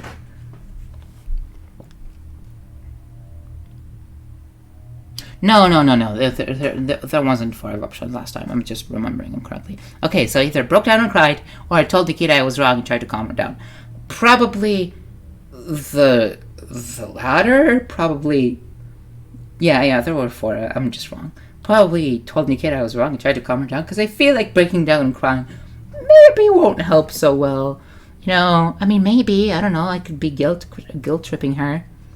And it is a realistic... You know what? Let's do broke down and cried. Actually, I'm changing my mind because I'm definitely gonna replay this game again. Replay this again to try this option. So yeah, let's try cry. I didn't know what to say. I just broke down in tears. You saw my calling. Oh wait, really? Is that it? I couldn't burn Greg with it. Okay. Is that really it? Okay, if that's it, I kind of wanna. Yeah. Tell Nikita I was wrong and try to calm her down. Nikita, I was wrong. Please just put away the weapon and calm down. You're scaring me. It was too late. See, Nikita seemed convinced I was her enemy. She glared at me, her eyes filled with anger, matched only by the clouds of fades of Hallie. Yep, okay. Couldn't burn Greg with it. They already had their bakery's issues to contend with, and, well, to be honest, they didn't seem like the type who could handle serious danger like this. Do nothing. King in Yellow had left. I shivered. I was being watched. Nikita had a guardian. I spent most of it curled up under the water, with hot water masking my tears. It woke me up, but I didn't feel any better. After a shower, I slapped a new patch on my ear. You were meant to put them below the waist, but I didn't want to shave an area for it, so... I got in the text from campus security. Apparently the person next door, I think Misty Dartmouth or someone on the museum studies course, had put in a complaint about me. Apparently I'd been talking to myself all night and scratching the wall. Shame, I liked her, if just because she had a nice name. If I looked at the wall, it was true. I'd left some tiny claw marks in them. That was my deposit gone. Maybe I could buy some paint off of Heidi and hide them, but right now I had more pressing problems. By the time I was ready to face the world, it was already pretty late. I needed to do something. After last night, the last thing I wanted was to be trapped inside with my mind all day. I was thinking about seeing how Greg was doing when my phone buzzed. It was Greg. Convenient. Hey, Trixie. I was wondering if you wanted to come help with that thing I asked about yesterday. Oh, I could, I guess. You okay, Trixie? You sound sad. Yeah, I'm okay. I guess I'm just tired is all. Maybe I'm just having classic HRT mood swing, haha. I'll come over soon, okay? Okay, hope you feel better soon. Don't push yourself, but also please come because I need you. I'd almost forgotten about my discussion with Greg. I was already feeling weird about the whole meddling with strange entity stuff they had going on, and after last night, I just wanted to stop Greg making any mistakes. If the King in Yellow was real, Carcosa, the broken throne, I didn't need another unspeakable turn on my life. I shook my head. It would probably be fine. I talked them out of it. Greg was making cakes as usual. Hi, Trixie. Nice to see you. Feeling any better? Oh yeah, I'm feeling fine. I just had a late night is all. It was half true. I didn't really want to get into the crap with Nikita right now, much less the King in Yellow. No, today was going to be a relaxing day of helping out Greg. I could worry about Carcosa later. So you wanted me to help with something, right? Like research? No, not research. I got some stuff turned out last night already. I totally arranged a meeting with someone selling a copy of that book I need right here in town. We're meeting tonight. Oh, cool. So, like, you're buying it and want me to help you read it? I was thinking more, you help me steal it? I think Greg saw the look on my face and scrambled to keep me on board. Unfortunately, they succeeded. Hey, it's for a good cause, right? I can't afford it. I need it to save my bakery. And besides, like, maybe it's a fake. They might be a scam artist. We'd just be beating them at their own game. I don't know, Greg. Sounds like a crime, a criminal act. We'd be criminals, Greg. But this might be my only chance to save the bakery. This person, apparently they're rich, if that makes any difference. Oh, huh. I mean, if they're rich and hoarding haunted books and you're poor and need haunted books, I guess that means ethically we have to rob them, right? That's... You're stealing from Heidi. What are you talking about? Like that old story where the fox stole money from the rich and gave it to the poor or whatever. Exactly like that. Those haunted books belong to everyone, and I need one to save my bakery. And maybe in future we can make it up to them. So, you in? Unfortunately, I said yes. We spent most of the day running the bakery like normal, but after we closed up for the day, we got down to our dirty, dirty crime. Okay, so you know the plan, right? When I say the trigger phrase, Tango October Dusk, you leap out and push the schmuck over. That okay? It wasn't a very subtle trigger phrase. I was curious to see how Greg might deftly weave it into the conversation. Now, when you push them, we gotta make sure it's a good push. We need to grab that book and run. Apparently they're trained in some kind of dual-wielding, weapon-based martial art, and I don't want to find out about that firsthand. Greg attempted a reassuring smile, but I was not reassured. Oh yeah, I made us some disguises too. Greg ran into the storeroom. Surprise! It's me, Greg! Yep, that's what I thought. I hope I didn't scare you with the spooky face I drew. He tossed a second box over to me. A box? Yeah, of course. They don't want to be recognized, right? They might seek revenge. That wasn't reassuring. It's so cute! Oh my god, it's so cute! Oh, I love it. Oh, it's so cute. I tried putting on my disguise. They would definitely cover our faces, but they weren't particularly impressive. Right, so you know the plan, don't you? I hide behind some with a disguise on. I sighed. I hide behind some bin with a box on my head. When you say the trigger phrase, I leap out and then push over the bookseller. In the confusion, you grab the book and we run away. What's the trigger phrase? Tango October Dusk. Yep, I knew that. Greg bit their lip. They didn't seem entirely convinced. I pulled off the box. It'll be fine, Greg, I promise. But, can I make some changes to my box?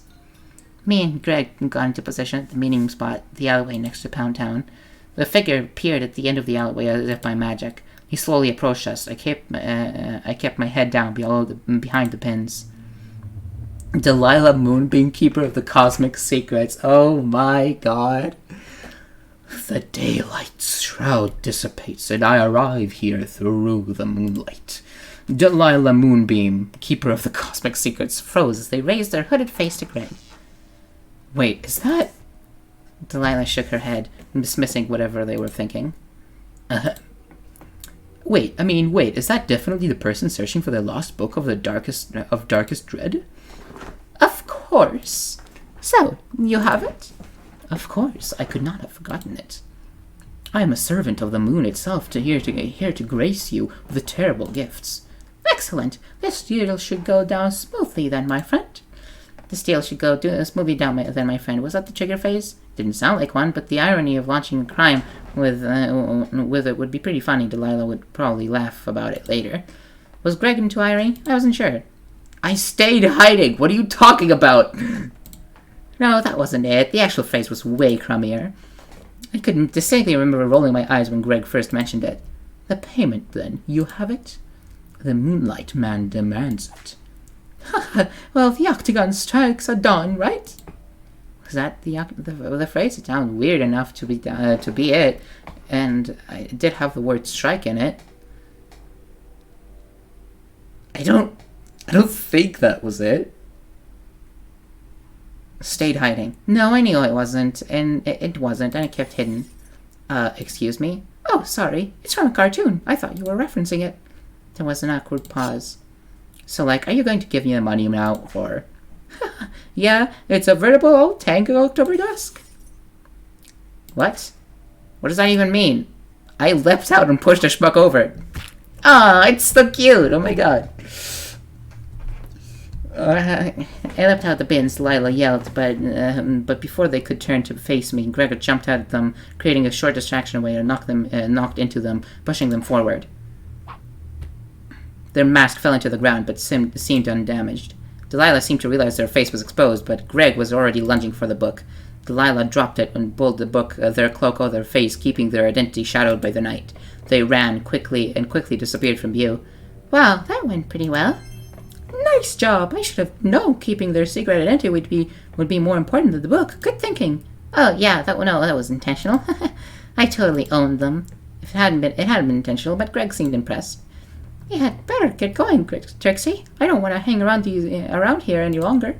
Oh yeah, let's go. Before I could run, something stopped me. Out the corner of my eye, I saw Delilah's strange mask lying on the dirty alley floor. Shakily, I looked around. Delilah Moonbeam was nowhere to be seen. The mask seemed to stare at me as through its single empty eye socket.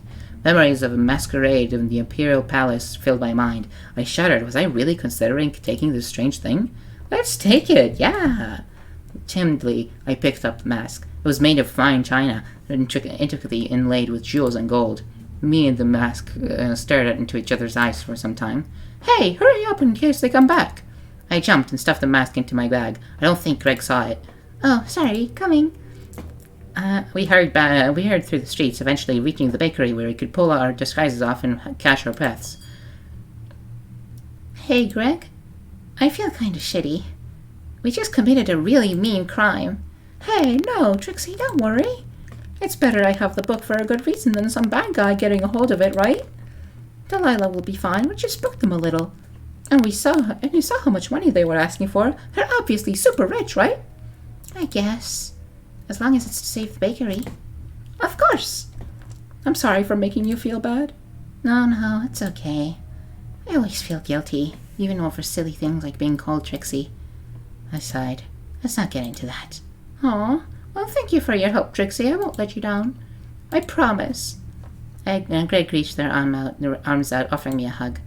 I accepted the hug. I let Greg hug me. I think I forgot to actually hug them back. I guess I needed more practice. Thanks, Trixie. Yep, that sure was a hug, all right. Greg seemed amused by my awkwardness. Right, I have a book to read. I need some coffee. Greg flicked through their book, their eyes flitting back and forth for the passage they needed. Between every page, they took another big sip of mocha. They must have refilled their cup about 8 times in less than half an hour. My stomach felt uneasy. I felt bad about the robbery, and even worse about Greg's plan. I knew they meant well, but in my mind, I had seen the black stars hang in the Hydus, the white gate to the cosmos, the dread galleys of the imperial slavers. I knew there were things that shouldn't be meddled with. I shook my head. There was nothing to worry about. The book was probably a dud, a silly old story from a more superstitious time. I would soon learn this hope was in vain. I found it. Calleth forth to thy harvest queen. It's like a spell or something. Awesome. This is such a cool book. I wanted to be glad for Greg, but they seemed to be enjoying the book, but I still felt uneasy about this. Cool, Greg. They were so excited they didn't seem to notice I wasn't too keen on this. Greg is lovely, but easily distracted. It seemed pretty simple. We just need to get some food we want, an effigy to the antler tree, and then a drop of, a hair. We have all of those except for the effigy. We could make one out of, marzipan or something, right? Like what you do for wedding cakes? Yeah, we could go to North Acres and steal one. They probably have loads. Wait, what? Steal? Greg, didn't you hear me? We could make one.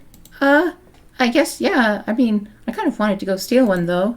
Greg, are you okay? Did robbing Delilah put you in some kind of blood craze or something? What's probably petty theft? I told Greg I didn't want to make him first. I would stay here and read the books while I tried to convince Greg to stay and make a marzipan effigy. Come on, you could totally make a kick-ass effigy out of your marzipan. No need to go all the way to North Acres, right? Yeah, I guess, maybe, but I kind of want to drive really fast all the way to North Acres and steal one. It would be fun, right? Greg was seriously hopped up on caffeine and sugar, even by their standards. They looked like they might actually explode if they didn't go outside and commit a pointless petty theft. It was pretty weird, to be honest. Okay, whatever, Greg, if it makes you happy. They're rich. They're all rich over there. So anyway, so it's basically a victimless crime, right? Yeah, sure. Let's go. Sure. Let's go along. Okay, sure. Let's go be criminals. You already mugged a mysterious moon entity tonight, so this is a step down, to be honest. I've wanted to check out North Acres for a while anyway, so it might be nice to look around. Anyway, when we got to North Acres, I didn't get to look around because it was pitch black. We were speeding along a countryside lane in Greg's van, each pothole threatening to break my spine. Hey, Greg, can you see with that on your head? Haha, no, but I can't see in the dark anyway. Getting driven to a creepy village by a blind, hyperactive baker on a caffeine rush at 3 a.m. was starting to look like a poor decision on my part. I wonder. I think we must have passed through a few villages or something, but they were deserted and unlit. Look, there's one. Greg slammed down the brakes. I remember this from the first route we did. Greg slammed down the brakes. It was good. It was a good job I had my seatbelt on. The van's weak headlights lit up a gate of some kind. Hanging up from the side of it was an effigy, much as the book had described. Okay, let's get stealing. To cut a boring story short, we stole it. Fair enough. We eventually returned to the bakery. Greg was double-checking the book, I guess making sure we had everything. Those meaties at Crowbar Inc. Will feel so silly for doubting. Me, Greg. Greg seemed to be crashing, unsurprising given the amount of extra sweet mocha they drank. I took another look at the effigy. It was an elongated prehistoric deer skull carved from wood. Strips of dark fabric hung beneath it, and a confused mess of twigs stuck out from the skull. It was unsettling. Something about it felt deeply wrong, as if something evil looked at me through its empty eye sockets. I shook it off. There were worse things out there than silly skull puppets. Awesome! Cool! They yawned squeakily. They clearly were about to pass out. We got everything we need. Oh, maybe let's wait till tomorrow, or... Greg fell asleep. Poor thing. Good night, Greg. I left him a note so they'd know I wasn't kidnapped and managed to get a taxi back to my place. Alright, cool. Me and Greg were running through a dark forest. We seemed desperate to escape something. I tried to yell, "Why are we running?" to Greg, but my voice was muffled and quiet. I glanced over my shoulder and regretted it. Towering above us from distance away was a dark figure as tall as the trees surrounding us. An elongated skull peered down at us with empty sockets, a bush of tangled horns piercing the dark sky, the antlered tree. The black mist emanated from it, crawled through the trees toward us with frightening speed. I yelled in fear and turned away. At least now I know why me and Greg were running. Greg shouted, falling over a discarded coffee cup stuck in the dirt. I spun around to make sure they were okay, but Greg was pulled into the black mist and disappeared with a shriek. Not wanting to look, I turned back. The bakery's door was still far in the distance. Then my foot caught on a root and I tripped, black mist devouring me. I thought I'd better check up on Greg. Maybe they want to perform their fucked up ritual today? After that dream, I was even more uneasy about the situation. They didn't message me back for a while. Sugar, too much sugar. Sugar and over. Staying in bed. Oh no, have a nice rest. Poor Greg. All those mochas last night must have come back with a vengeance. Yep. I found the shelf it should have been on, and... oh, there was nothing. Nikita must have come here first and taken it, so I couldn't find out how to stop her. I panicked. If she was actively trying to stop me, there was nothing I could do. Nikita was smarter than me and driven like one possessed with obsession by her obsession with that cursed play. My eyes remained locked on the spot the book I should have been, and my body grew numb. Was I too late? I could see her, and even now my thoughts, the book ablaze as Nikita continued with her evil plotting. The gnarled hand of the king, guiding her hand to the decaying imperial palace of Carcosa and their broken throne. I realized I was crying, and then I realized I was looking directly at the book. It was 3 places from where it should have been. It must have been misplaced for an uncaring student or busy librarian. Trembling, I reached for the book and softly caressed its spine. It was real. I took it from the shelf and wiped the tears from my face, ashamed. Glancing at the great cloak at the entrance, I realized I had stood at the same spot for close to an hour. Something was horribly wrong with me. Cool. Well, let's do the Wilhelm notes. Yeah. Up. Don't feel like reading all of this. I'm sorry, my voice already hurts.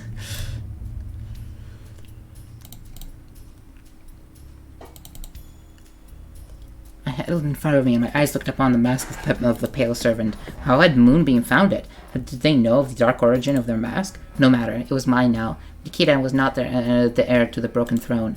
I was. I shook my head, almost in tears. I could not do it. I wasn't Nikita. I don't have the will or the intelligence to rule the rotten city. This mask had to be destroyed. But first I needed to show Nikita that she was deluded. I checked the clock. There were about 2 hours left. Okay. Cool. I feel like I got something good. You know?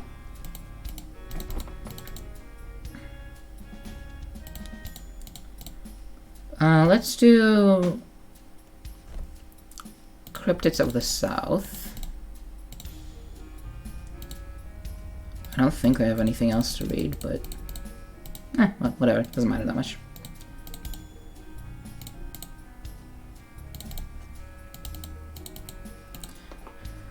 Perfect. I checked on the mask. It was okay. Its jeweled eye looking into me. I shut my back. I didn't want to look at the evil thing unless I had to. Once Nikita was dealt with, it had to be destroyed, or at the very least hidden. I wanted no part in his prophecy. I want to do the Heidi route again, but this time I read that book, like the Wilhelm notes, because I feel like if I know that what the mask looks like, it might change how the route goes. I was going to have some noodles to eat, but well, whatever. Sure. Yeah, I guess I can hang out for a little while. Oh, yep, yay, oh wow, I'm so excited. Let's go ask Rosie if she would like to come too. Oh, okay, I can't be too long though. All day picnic, all day picnic! He skipped off to LaRose's cottage, and I started to regret agreeing to this, but followed along behind them. I eventually got up to Parsnip. He was knocking at LaRose's door and bouncing excitedly. He saw Rose peering out of the window between a crack in her curtains before receding back to the darkness of her cottage. I got the impression she didn't want to be involved. I don't think your Lars is home, Parsnip. Maybe we should get going? There was a loud crash from the inside. Fuck's sake! Fucking easel cunt! If you're not going to staying up, why even live? I heard the distinctive sound of an easel being snapped in half, and I think it was an easel being snapped in half. I'm not sure what gave me that impression. You're right, I don't think she's in. I was trying to doubt how much Parsnip existed in our plane of reality. I guess it's just you and me, friend. He pulled a friendship yarn out of his bag and waved it at me. You still have yours, right? Right? I rummaged through my stuff and pulled out the yarn. It was slightly worse for wear after a few days in my bag, but Parsnip's face lit up and nevertheless when I gently wiggled it. I'd never throw away this present. Oh, yay! Oh, yay! What great friendship! I was glad to have diffused the situation. I didn't want to get on Parsnip's bad side. He seemed slightly unstable. Let's get out with a picnic. Follow me to the wheat field, friend. Parsnip isn't unstable. He is very stable in how extremely hyper he is. The wheat field wasn't a great spot, given that the wheat hadn't been cut, but it was at least somewhat shady between the crops. Parsnip had giggled as he trampled through the field to the picnic spot. He seemed to find running through the field of wheat strangely naughty, though part of me thought the devious giggling and secluded spot may have just been because I was about to be murdered. I quickly shook off these thoughts off, because intent on trying my best to have a nice time. Parsnip started to unpack his picnic hamper. I have to admit, I was slightly dreading what he might pull out. To my surprise, what he did get out looked really good. A tray of cupcakes, each decorated with each colored icing and sprinkles. A few even had chocolate chips and flakes in them. Things were looking up. He got a pitcher of water out of the basket. Somehow it hadn't spilled despite being sideways and having no lid, possibly defying the laws of physics. He poured the water into a pair of plastic cups and handed me a red one. I thanked him, took a sip. The water was surprisingly nice and very cold. I thought this might turn out to be nice after all. I thought I'd soon come to regret. At this point, Parsnip got a bag of Sugar Daddy icing sugar out of his hamper and poured a good 100 grams into his cup. The sugar partially dissolved into the water, but most of it settled at the bottom of the cup. I grimaced at the thought of drinking it. Would you like some sugar? No, that's okay, Parsnip. Thanks for the offer. Then try some cake. I looked at the cupcakes. There were about 10 on a shared plate. They had different colored icings and decorations. They looked pretty nice, if a little sickly. That said, something about them felt off. Okay. I nervously ate some food. I cautiously picked up a small cupcake. The survey looked fine, but something about it felt off. Parsnip didn't seem like the kind of person who would make a good baker. Regardless, it was too late now. Parsnip was looking at me expectantly with his big, pleading eyes. He was clearly proud of his work, and I felt a little bad at the thought of disappointing him. I took a small bite of the cupcake, and the fudge crumbled like ash in my mouth. Sugar crawled down my throat, threatening to choke me. The taste of decay filled my mouth, and I gagged. Gah! I spat the cake into the wheat and grabbed my cup of water. I swirled the liquid onto my mouth and spat it out, gasping for air. Had I imagined that? Could the cake really have been that bad? Parsnip stared at me, unblinking, his smile completely unchanged. We both sat in silence for a moment while I regained my breath. So, did you like it? No! Sorry, Parsnip, it was really bad. Great! Have a taste of the rest! I worked really hard. Excuse me? I watched Parsnip try to start to nibble tiny bits off the other cakes and then put them back on the shared plate. He didn't seem to have taken anything I said. He would cycle through the cakes, eating only little bits of each at a time. Occasionally he would take a sip of sugar water by clumsily holding the plastic cup between his big paws, usually spilling some of the sticky water on himself. He didn't seem to mind. I'm pretty sleepy, so I was kind of going to sleep. Alright. Good night, Leo. We'll see you tomorrow. Hope you enjoyed the stream. Thanks for coming by. Sleep tight, hun. I watched Parsnip nibble on his food in silence until he finished, at which point he fell backwards asleep. Good night, Parsnip. Something was bothering me about Parsnip. He felt fundamentally wrong. I thought about the hideous food.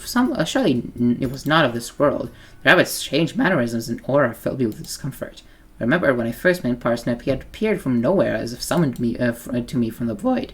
I had asked him about the King in Yellow, and there had been no denial, merely a gleeful cry of "Wow! I love yellow! Oh wow! It's my favorite color!" I broke out into a sweat. A confession. I knew it. I'd been being toyed with all along. That cursed string Parsnip had given me all these days ago. I pulled it out of my bag and threaded to itself to an intricate but all too familiar shape. The yellow sign. This was a gift to me from the king, or perhaps a warning, or a curse. I shuddered in fear, and quickly pushed the terrible sign back into my bag. I would have to think about this further. I buried thoughts into my head. Parsnip, what the fuck? I snuck away, only to run straight into the rose. Ah! Fuck, how long have you been here? We need to talk. It was an incredibly ominous conversation starter. Oh, okay? Here? I peered down at the snoozing Parsnip, judging by his sniffing nose and munching noises he was dreaming about food. My place. She started walking off. It sounded serious. Sure, yeah. I silently followed Roses to her cottage. Things felt really intense. Did she know what I knew about Parsnip? So, Parsnip has given you one of those strings too, then? How long should he be watching us? Wait, is that what this is about? Kind of. There was a long silence when my brain tried to process things. It's just he seemed pretty intense. I was kind of worried. I mean, well, it is important. A bit. A yarn. Do you have one as well? I have at least 20.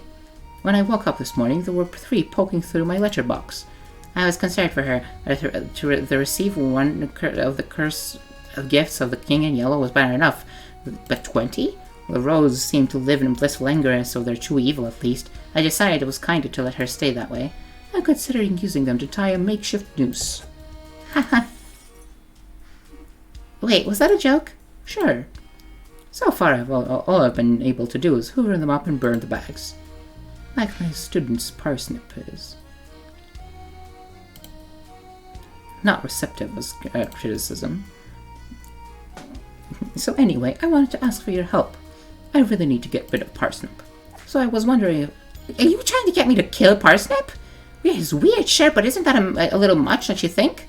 What? No! Don't be ridiculous. No. I was just going to, ask if you'd, I don't know, throw him in the bush and tell him to leave me alone? I stared at Rose, slightly dumbfounded. You want me to assault him?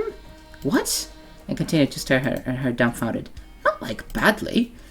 You've spoken to him, right? Just push into a bush really carefully and be like, hey, leave Rose alone or the boys will get you. And that should be enough to spook him. Are you okay? I'm fine. Look, living next door to Parsnip is slowly killing me. I used to drink 30, maybe 40 units of alcohol a day. Now I'm up to maybe 60. Look, will you just give it a go? I can't live like this much longer. Absolutely not. What are you talking about? Fine. Okay, I'll just scare him a little. Enough to make him stop bothering you. Exactly. It won't take much to spook him. He'll be fine. Wait here, I'll get you a disguise so he can take you to court. Not that Parsnip knows what court is. The Rose disappeared into her house, eventually returning with a big cardboard box. Here, a mask. That's a box. Yes. Well, look, I cut some eye holes into it, so it's a mask. So it's a box. Mask, whatever. I was starting to notice how little creativity everyone in my life had when it comes to stealth. I walked down the lane, trying not to admit to myself that I was only doing this so I didn't have to go back to my evil basement. Parsnip had clearly woken up after his sugar coma. I could see him outside his cottage talking to his daffodils. He seemed to be stringing friendship around them and congratulating them on winning the trial. Ah, jeez, am I really doing this? I approached Parsnip, praying they didn't see through my disguise. Hi, Trixie! Fuck. Please, no bad words. Freaked out and claimed my name was Gustav. Hell yeah. No, I'm not Trixie, I'm Gustav. I'm LaRosa's friend. I'm LaRosa's henchman. I'm going to push you into a bush now. Oh, okay. There's no bush over here. Follow me. He skipped into a nearby bush and patiently waited for me to follow. You can throw me in the bush now. I threw Parsnip in the bush. I pushed Parsnip as gently as I could. He fell over as lightly as a feather and landed in the bush. I'm in the bush now. I felt pretty mean, but he seemed to be enjoying himself. Yeah, take that as a warning. Leave the rose alone, or I'll push you again. I don't know who the rose is, okay. Okay, thanks. Thank you, thanks. I'll just be going now back to my home in Connelsburg. Okay, see you around, new friend. I returned to the Rose's cottage. Oh, you're back. Did you do it? Yeah. I feel kind of bad, though. What? Did he die or something? I mean, no, he seemed completely unfazed. I told him to leave you alone, but I don't know if he understood me quite right. Well, I guess it was worth a shot. Thank you. I better get back to my painting. I'll see you around. I decided I've been fucking around for too long and reluctantly got on with my business. My phone buzzed. It was Greg. Hi, Trixie. Hi, Trixie. I'm going to do the thing tonight. Can you come down and help? Can't wait. I have stuff on. Nope. I need to get these pastries made, and running around all week means I'm already behind schedule. I'm doing it tonight. You don't have to come. I can do it alone. Problems won't work anyway, right? No, I'm coming. Wait for me. I felt like I should go deal with Nikita, but I realized there wasn't anything I could do to prepare. I was exhausted and could barely think. All I could do was wait for tonight, the full moon. I couldn't let Greg perform that ritual alone. Sure, it might be pointless, but if not, Greg needed some help. There was someone there who could help with this kind of thing. At least could try to deal with it. I'm not late, am I? Trixie! You're not too late. I waited for you. It was a relief. I'd on the run here. I'd been fearing what I might find. This was my last chance to stop Greg from doing anything I might regret. Having meddled with dark forces, I knew it wasn't worth the risk. Greg, before you do anything, are you sure this is a good idea? Just think for a moment. If it is real, do you really want to make some kind of deal with an ancient, unknowable woodland god? I mean, we've gone this far, right? And if this is what takes to take the bakery... Yes, I'm doing it. Oh, okay. I'm not much of a negotiator. But look, I've got everything ready while you were on the way. He pointed to a mixing bowl of cheese baking ingredients. Now all I need to do is add hair. I'm super self-conscious, so you should look away. So just turn around for a minute so I could pull out her hair out, okay? Sure, Greg? I turned around. This was weird. Since when was Greg anything even approaching self-conscious? What were they hiding? I heard Greg let out a little whimper. I felt bad for them. Pulling hair suck. Okay, Trixie, it's ready. I took a look. I couldn't see any hair, but there was a small splash of red liquid seeping into the pastry. Oh, God. Oh.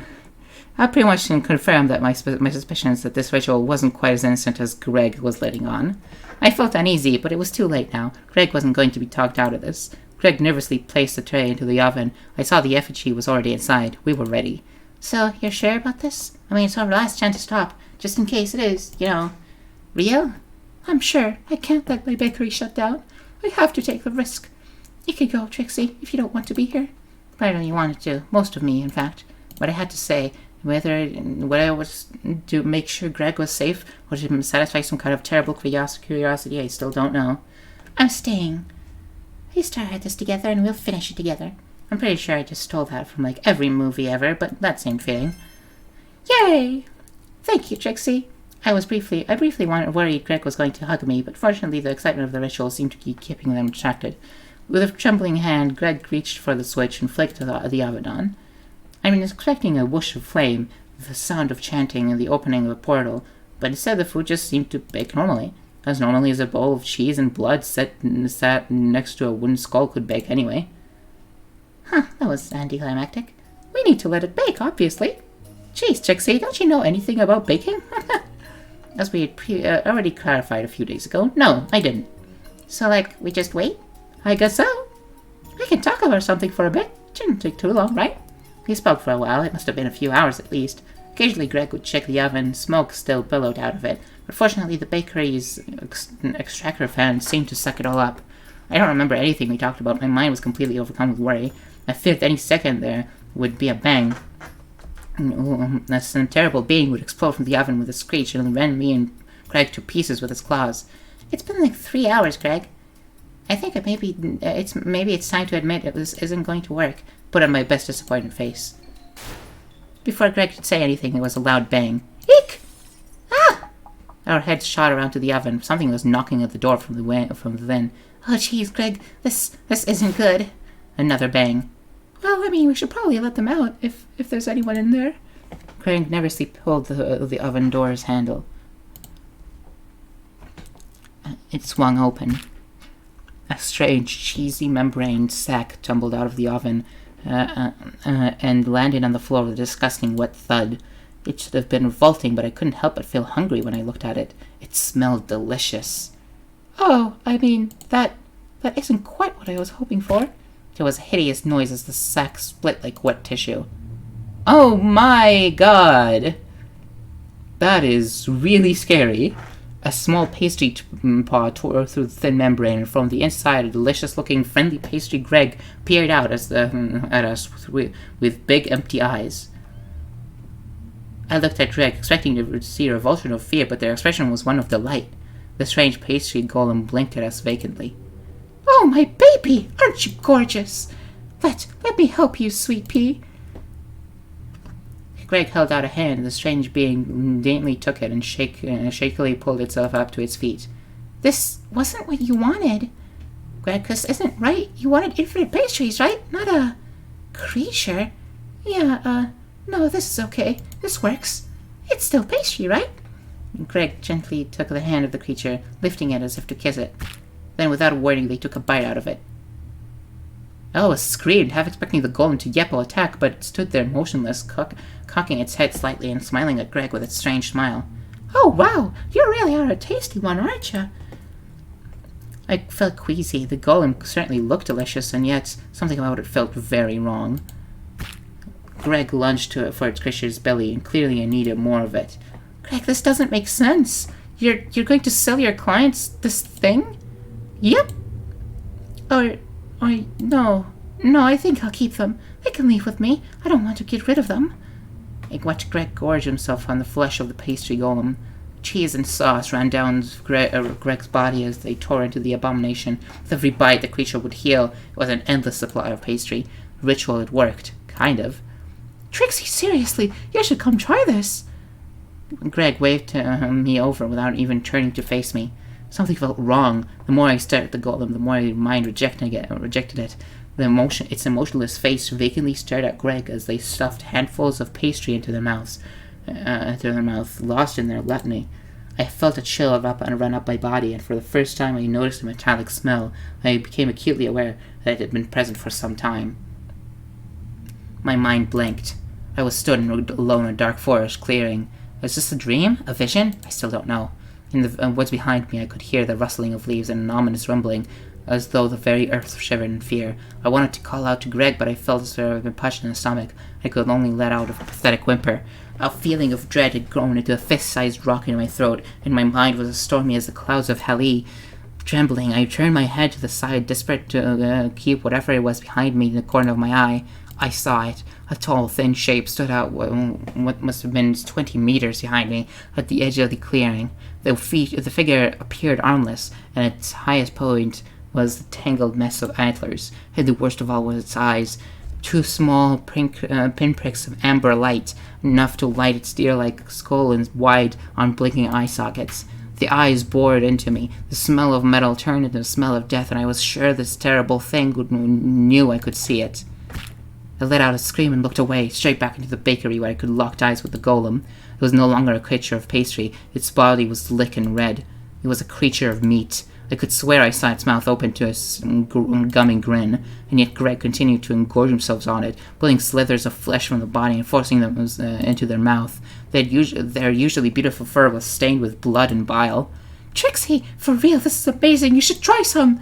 Actually, you can get your own one. Use is mine. I stepped backwards. The scene in front of me was too horrific to look at. I grabbed a weapon and tried to kill the evil thing. I knew Greg was too far gone. I needed to take action, no matter how unpleasant it might be. This had to end. Greg was under some kind of spell. I had to save them. I grabbed the first weapon I could find, an egg beater. I hoped it was called a beater for a reason. I charged forward and shoved Greg. They fell into the side with a yelp of pain. I slashed the air with the egg beater. It struck the golem with a horrid squelch and sunk into its soft flesh. It smiled at me, seemingly unbothered. Die! Please! I stabbed the egg beater into the creature again and again to no avail. It didn't care. Something struck in my side and I stumbled over. Craig had recovered and jumped me. We both rolled across the floor. I became acutely aware of how sharp their fangs were as they pinned me down. For a moment I almost surrendered, but then I became realized that I was twice the size of Greg and pushed them off of me. They both managed to stand up and back away from each other. I had lost my egg beater in the tussle, but looking at the golem who remained gazing into the distance, I knew it wouldn't be any use. Trixie, leave them alone! They're mine! I need them! Greg, don't you see what it is? It's not stuff you should be eating. It's... What if I was imagining it? I looked at the meat golem, its shiny flesh glistening in the bakery's lights. It looked real, and yet we had both seen it as pastry. I see. I'd done it. Greg was seeing things right for the first time since this terrible creature has been birthed, or so I thought. But it's okay. I like it. They licked a trickle of blood from their cheek. They lunged at me and shoulder barged into me. Despite their small size, the surprise meant I fell to the floor once more. Greg was going for the golem, hungry for more meat. I scrambled to my feet, intent stopping Greg from getting another mouthful. I felt bad in doing it, but I managed to trip Greg over. They let out a little whelp as they tumbled to the floor. Owie! The golem stood there, gazing at me. While Greg and was recovering, I started to push it towards the oven. It padded along on its clumsy feet, seemingly unaware of what I was doing. I bundled the golem into the oven. It seemed happy to oblige, staring at me with the same vacant expression it had been born with. I'm really sorry, horrible meat abomination, but this is probably for the best. I switched the oven on its highest setting and leapt away, crashing to the floor. The golem was born in heat, but I hoped it would die in it too. In retrospect, I wish I'd come up with a better action movie one-liner. Revenge is the pastry best served burnt? I don't know. Might have been lightened up the situation, but I guess at the time things were a little chaotic. My little lovely sweetie! Trixie, you... I was worried Greg was going to rush into the flames pouring from the cracks around the oven door and hurt themselves, so I was relieved when they rushed to me instead and started beating with their tiny paws instead. Greg, stop, it's done. No more meat. You. Then we stopped bustling. We had both heard the sound coming from the oven. Within the burning chamber, we could hear the golem singing to itself. We let go of one another and stood together, and the mournful song continued. We listened to what felt like days, mesmerized by the beautiful sound. And then, as black, rancid smoke began to leak from the cracks around the metal door, it slowly died out, ending on an impossibly long and beautiful note. I felt a serene calmness fall over me, the first time I'd felt truly calm in years. Trixie, what happened? I didn't really know where to start, but I did my best to explain everything. Greg seemed to only remember fleeting glimpses of what had happened after we had heard that dreadful knocking from the oven. Trixie, I'm so sorry for what I did. It wasn't me. I mean, it was, but I'm not normally selfish and mean and hitting you and eating meat. What did that thing do to me? I don't know, Greg, but it wasn't your fault. That thing seemed to pull some kind of evil spell on you. Well, I'm sorry anyway, Trixie. I shouldn't have dragged you into this mess. It was silly. Don't worry about it. Summoning a terrible meat golem was an easy mistake to make. It wasn't, but it seemed to make Greg feel better anyway. For what it's worth, you're still my friend. I guess you'll have to work out some other way to keep up with those pastry orders. Yeah, that's going to suck. But hey, we're both learning an important lesson. Isn't that the really important thing? Don't take shortcuts. Believe you can do it the right way? Greg looks confused. Huh? No. Don't make dark blood pacts with woodland gods unless you want to end up eating yourselves. Geez, Trixie, haven't you been paying attention? Huh, true. Shortcuts rock. Exactly. Maybe no more stealing, though. Yeah, sure, Trixie. I'm not sure I believe them, but baby steps, I guess. So you would be okay with helping me with my orders finished? That's just for a few days? Will I get worth something out new?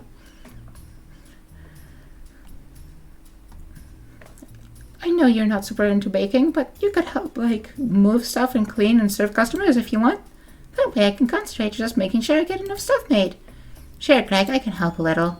I wasn't sure I could promise anything peering out the bakery, even though I could see the full moon rising. I had to stop Nikita, or perish trying. I should probably get going, Greg. I know it probably sounds pretty trivial after what we just saw, but I need to go help my friend with something. Boring uni stuff. You wouldn't be interested. Oh, I mean, sure. I can clean this place up myself. The coffee machine wasn't damaged during our tussle, so I can just drink a ton of that and power through the night. I guess I'll see you soon then. You have a good night, okay, Trixie? Yeah, definitely. See ya, Greg. Good night, Trixie. I waved goodbye and started to long walk to Daffodil Lane. I hoped this wouldn't be the last time I saw them.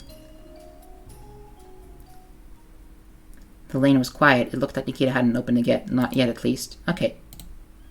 I walked past Parsnip Cottage. It was quiet. He was probably tucked up in bed asleep or whatever he does at night. Of course, I knew his secret.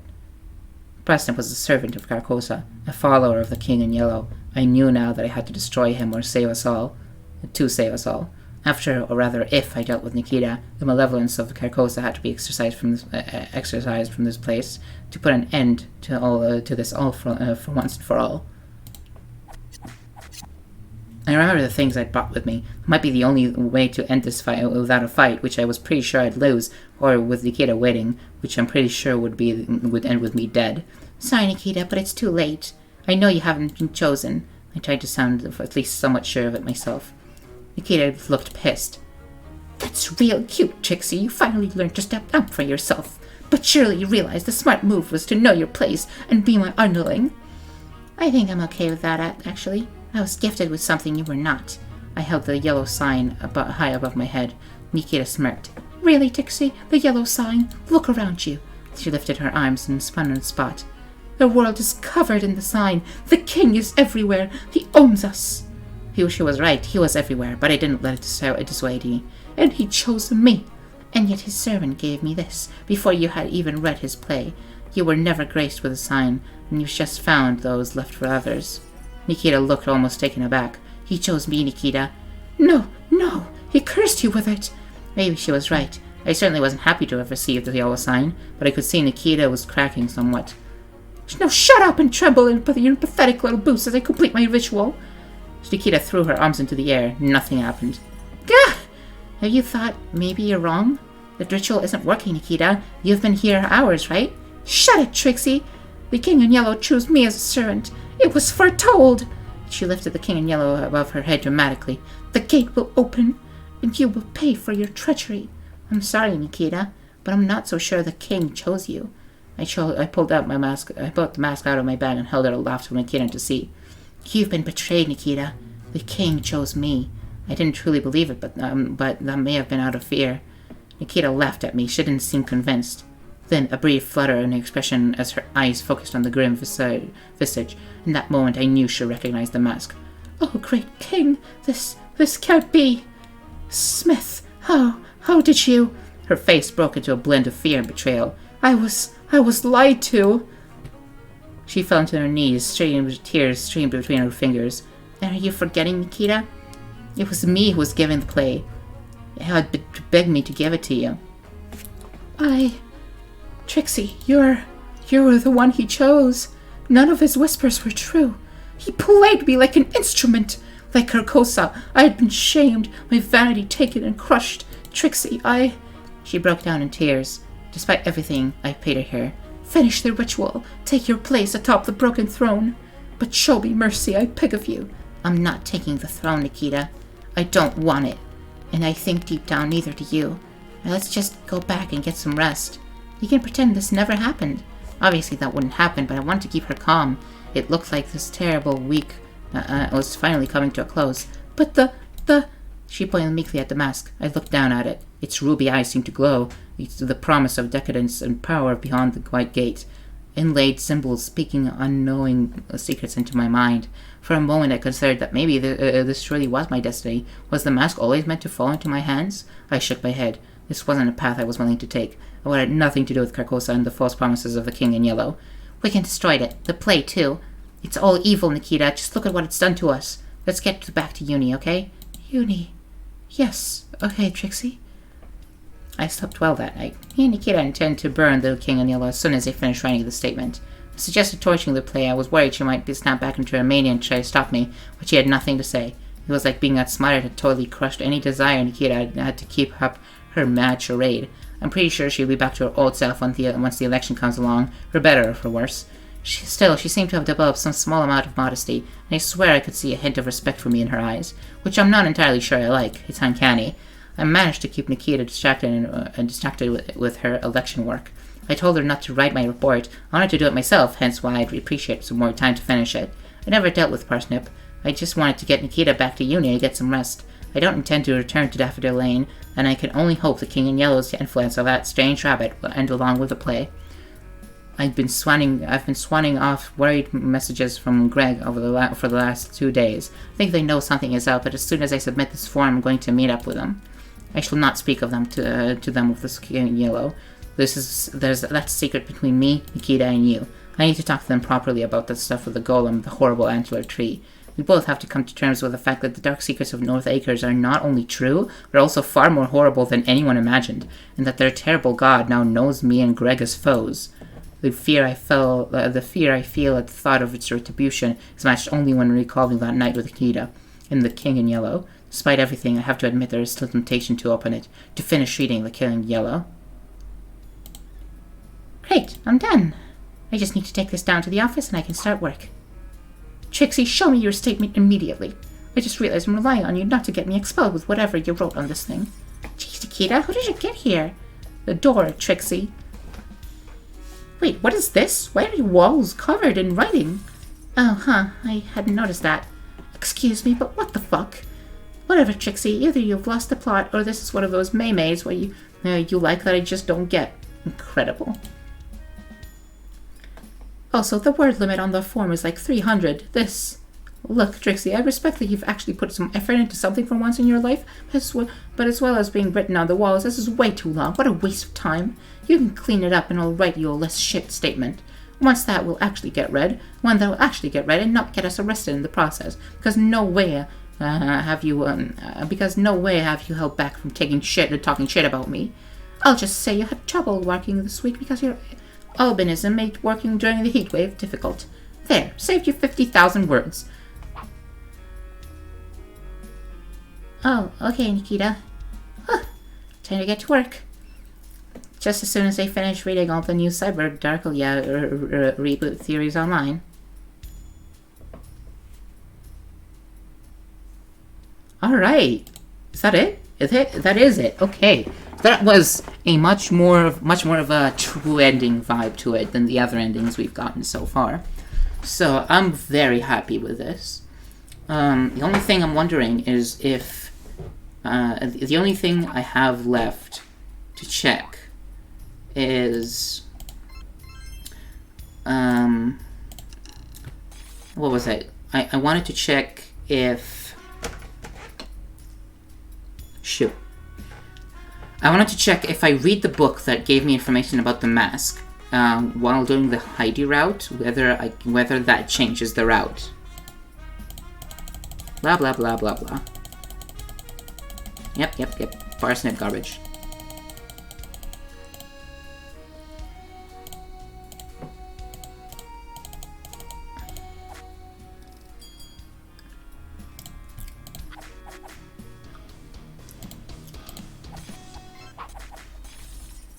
Lovely stuff, lovely stuff.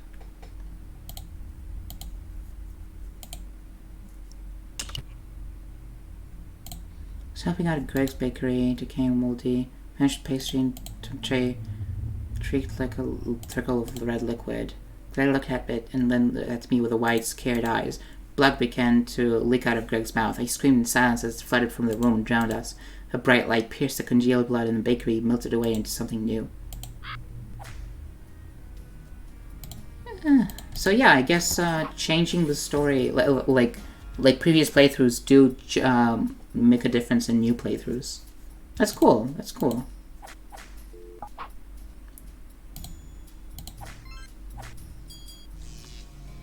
Almost too weird, I thought. Oh, well.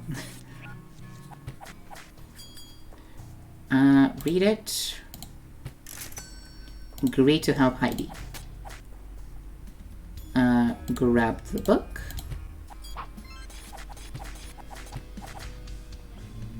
Thought of the abandoned cottage of the clumps of matted wool lying in the shuttered. I thought of dark stain, the bird feathers lost in scuffle. Coincidence, surely, but not something that bore thinking about. Tried to stop them and ran away. I freaked out and pulled my bag off. The figure seemed to retreat slightly. Thinking I was going to for a weapon, I grabbed the first thing I could find and threw my packet of cheese ropes at them. The plasticky food lightly bounced off their body, which didn't even slightly react to their strike.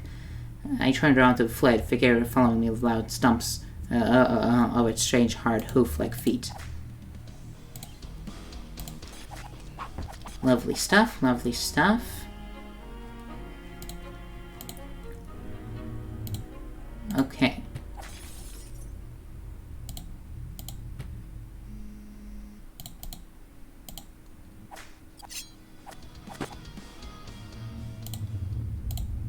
They were dressed in weird clothes, like the Delilah costume. They were probably a bunch of Dungeons and Funches players on the way back from the game. I ran regardless. Pretty sure I wasn't being followed. Okay.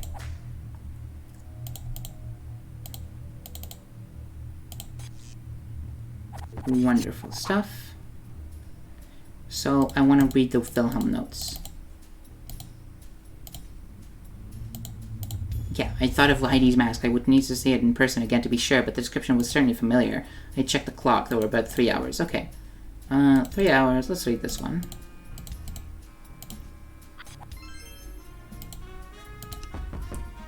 Hugely surprising, giving parsnips a apparent bacon. Nervously ate some food. Pretend I couldn't eat it. Oh no, I just realized I have a disease. I can't eat food. Oh no, when I'm sick, I just eat more sugar. It's a natural remedy. Sorry, bud, but I have a food disease. If I eat food, I'll die. It's just one of those things. Oh no, well, maybe when you get better from dying, you can try some.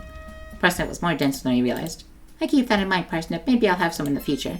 Haha, yeah, you can watch me eat. Oh geez, I thought. I watched Parsnip. Oh, okay, well.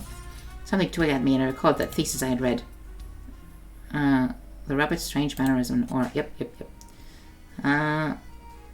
With La Rose? Agree? Threw Parsnip into the bush and ran.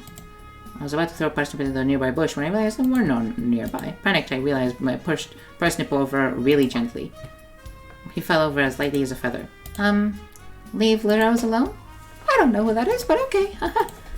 I'm going to go now. See you later. Oh, okay. See you later, Trixie.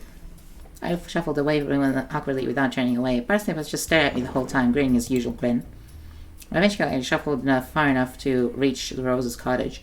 I accidentally walked backwards into her, much to her displeasure. Hey, careful! Did you do it? Kind of. I don't really think I understood, but okay, well. Lovely.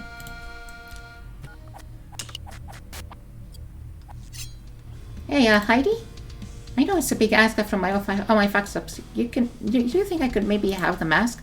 Heidi, look at the mask. Sure, Trixie. It's a present, okay? To make up for all the times I yelled at you and stuff.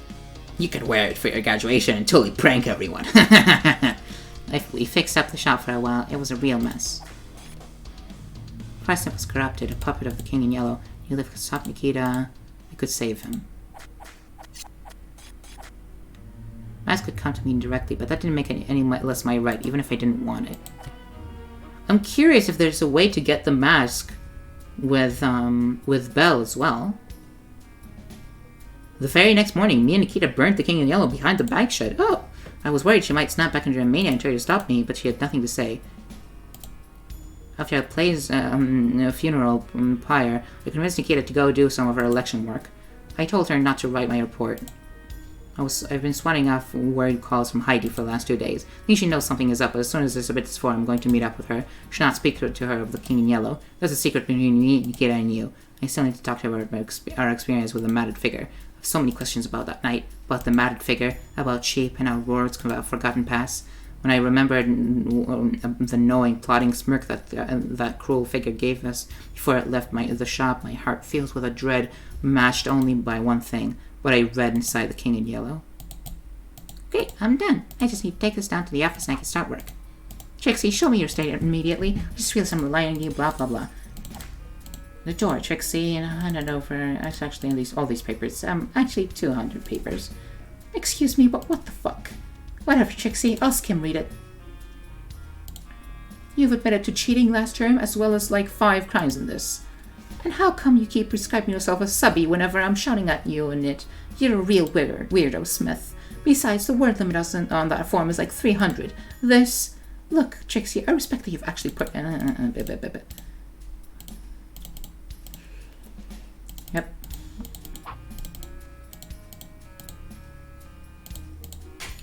Lovely. Okay, so that is all. That is literally everything this game has to offer. Probably not actually true.